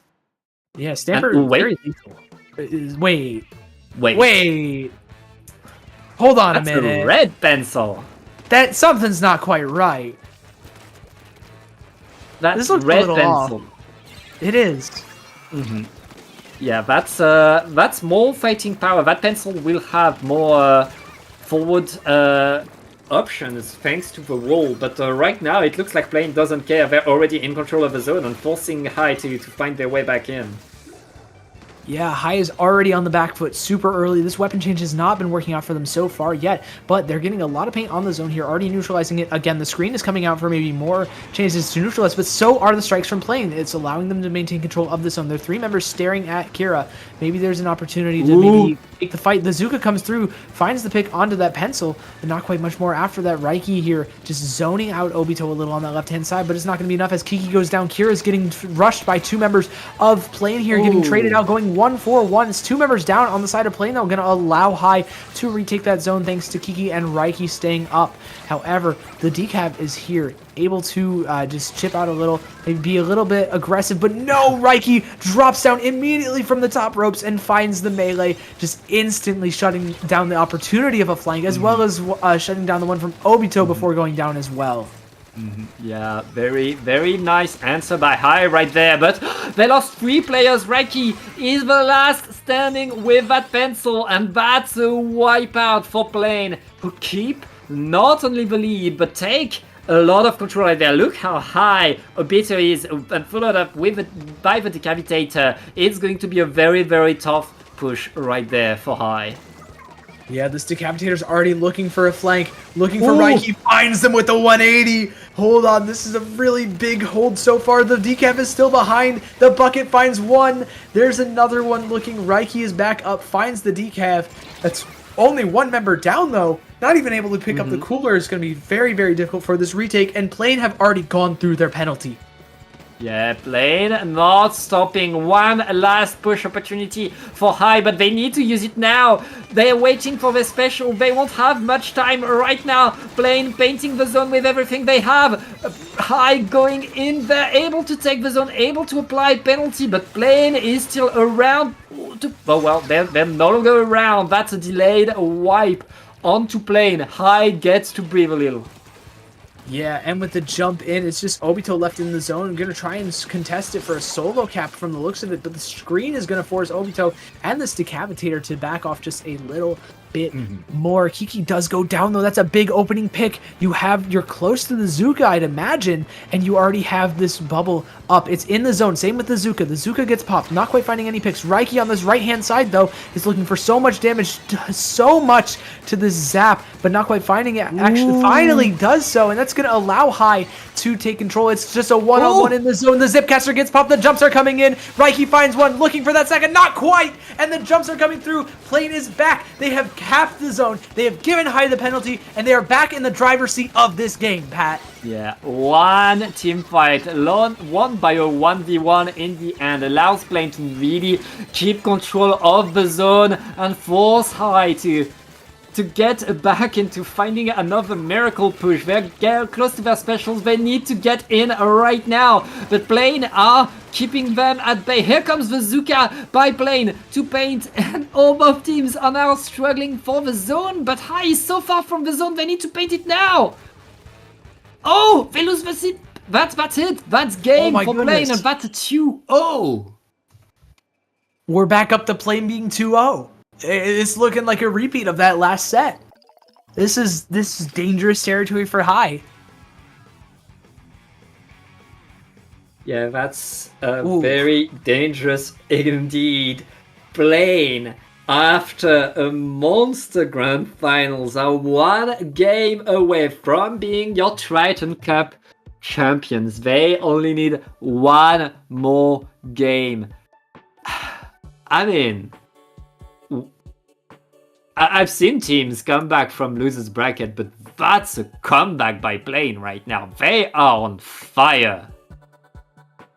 Yeah, they're playing with a heater under their seat.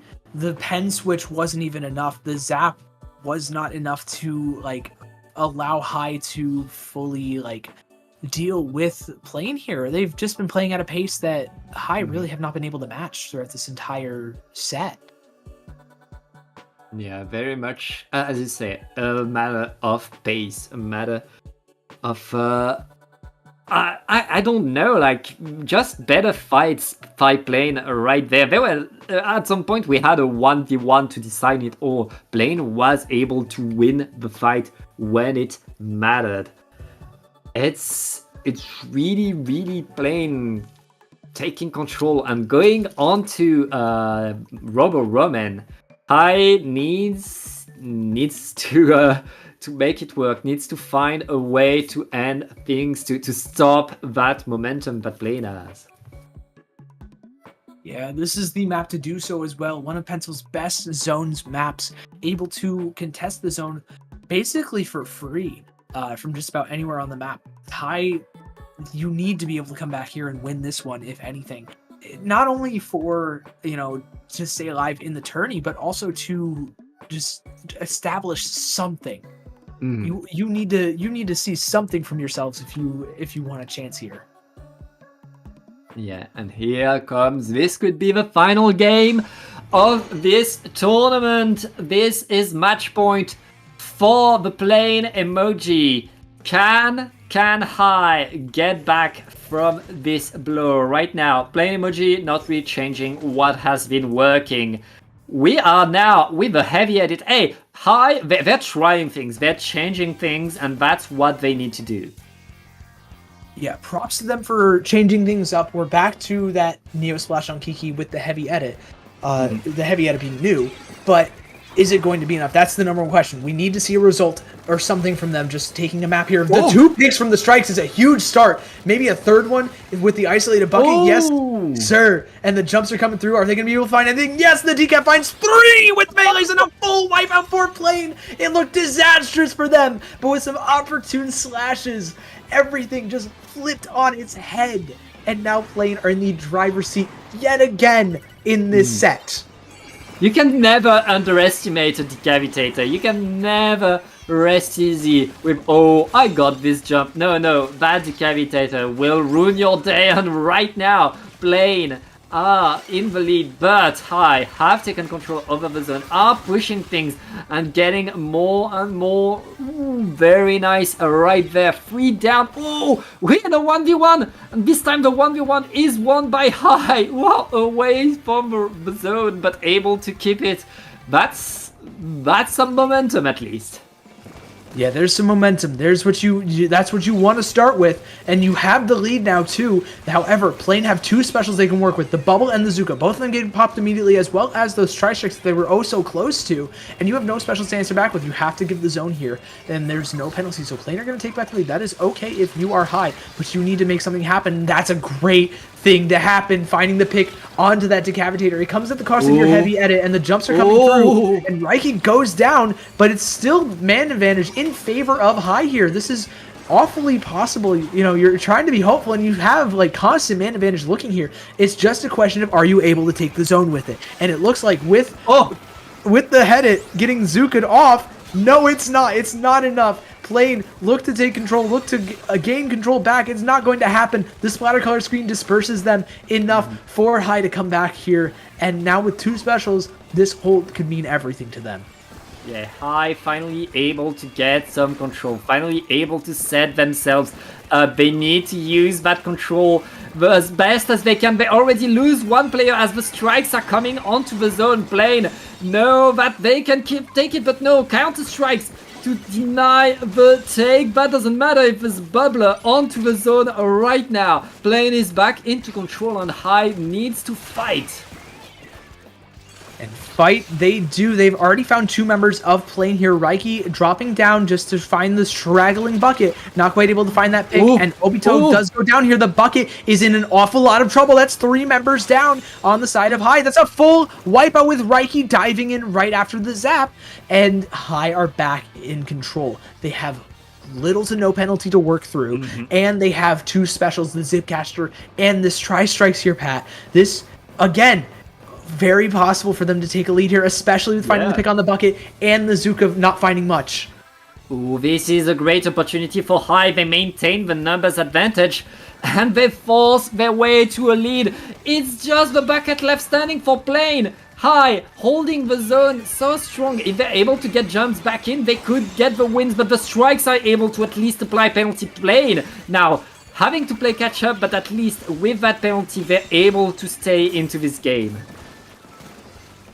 Yep. And a big Zuka pick. That's 2 members down on the side of High. They're still moving forwards here. No specials to speak of. Actually, specials on the side of High, but they're not going to find much more than a single 1 isolated pick here. High have to make do with what they have. And what they have right now is a tactical cooler and man advantage. It might be enough to get Plane, but Plane also finds some picks. There's Carrot down on the squeezer. Reiki's going to have to pop the Zipcaster. They're going to actually look to hold on to it. Plane have the lead here after getting flipped, and Reiki is just still moving, still chipping away. The Zipcaster is still being held onto. There's any opportunity to pop it? No, not quite. Going to get picked off by the Decavitator before having the opportunity. Obito with the Trizuka as well, just spacing out the rest of High here. This is an awful lot of trouble with only 35 seconds left. High need this zone, and they need to hold it for a while now. Yeah, this is huge. Hyde has 30 seconds to keep that control, but they lost a few players, and there's a bubbler in front of them. The decapitator is down, but the rest of the team is using the bubbler to hold the zone with a tactical plane. Will be able to respawn over and over for this overtime. Hyde needs a huge push, needs to get all the picks right there, but Bazooka by Obito to seal the deal. Plane is going to win the game and is going to be your Triton-Cup champions. Oh my goodness. I don't think anyone could have predicted this after the... we don't even... not even seeing the end screen. I don't think anyone could have predicted this after how winners finals went. Are you kidding? Mm-hmm. Yeah, that was... What a stomp back from Plane here. Mm-hmm. It all looked incredibly rough at multiple points. High had some excellent holds here, the first couple of picks as well. But then this Decapitator immediately grabbing 3 on the melee. Just monstrous play, allowed Plane to get away to an early lead. And that really kicked things off for them here. Oh yeah, I mean, that plane really took off, didn't it? It did. Yeah. I mean, with that being said, Sig, I believe this is the end of the tournament. Congratulations to the plane. And before we go, Sig, where can I find you on the internet? Can you plug yourself? You guys can find me at Sigdakari anywhere the Splatoon community congregates and discusses anything. At Blue Sky, at Twitter, at Discord, any of that stuff. At Sigdakari, like you see at the bottom of your screen. Now, Pat, where can the lovely people find you? You can find me at patjortom.bluesky on Blue Sky, and also if you add underscores around the O, you can find me on Twitch. I should stream more, but you can find me there when I stream. I like to give a special shout out to our wonderful observer, Jorian. And yeah, I guess it's time to end this tournament. Thank you for following us. Remember that on the 1st of January we'll have Paddling Pool 300, the golden paddling pool, raising funds for the Trevor projects. You can register to play it with your team right now. It's going to be incredible, especially if you like zones. Oh, is it a paddling pool with zones only, Pat? Yeah, gold paddling pools are always zones only, so it should be. I mean, I haven't talked about it with the TOs, but I'm pretty sure it's going to be zones. Oh, wow. Yeah. So stay tuned for the raid. Thank you so much for watching, and we'll see you in the next one.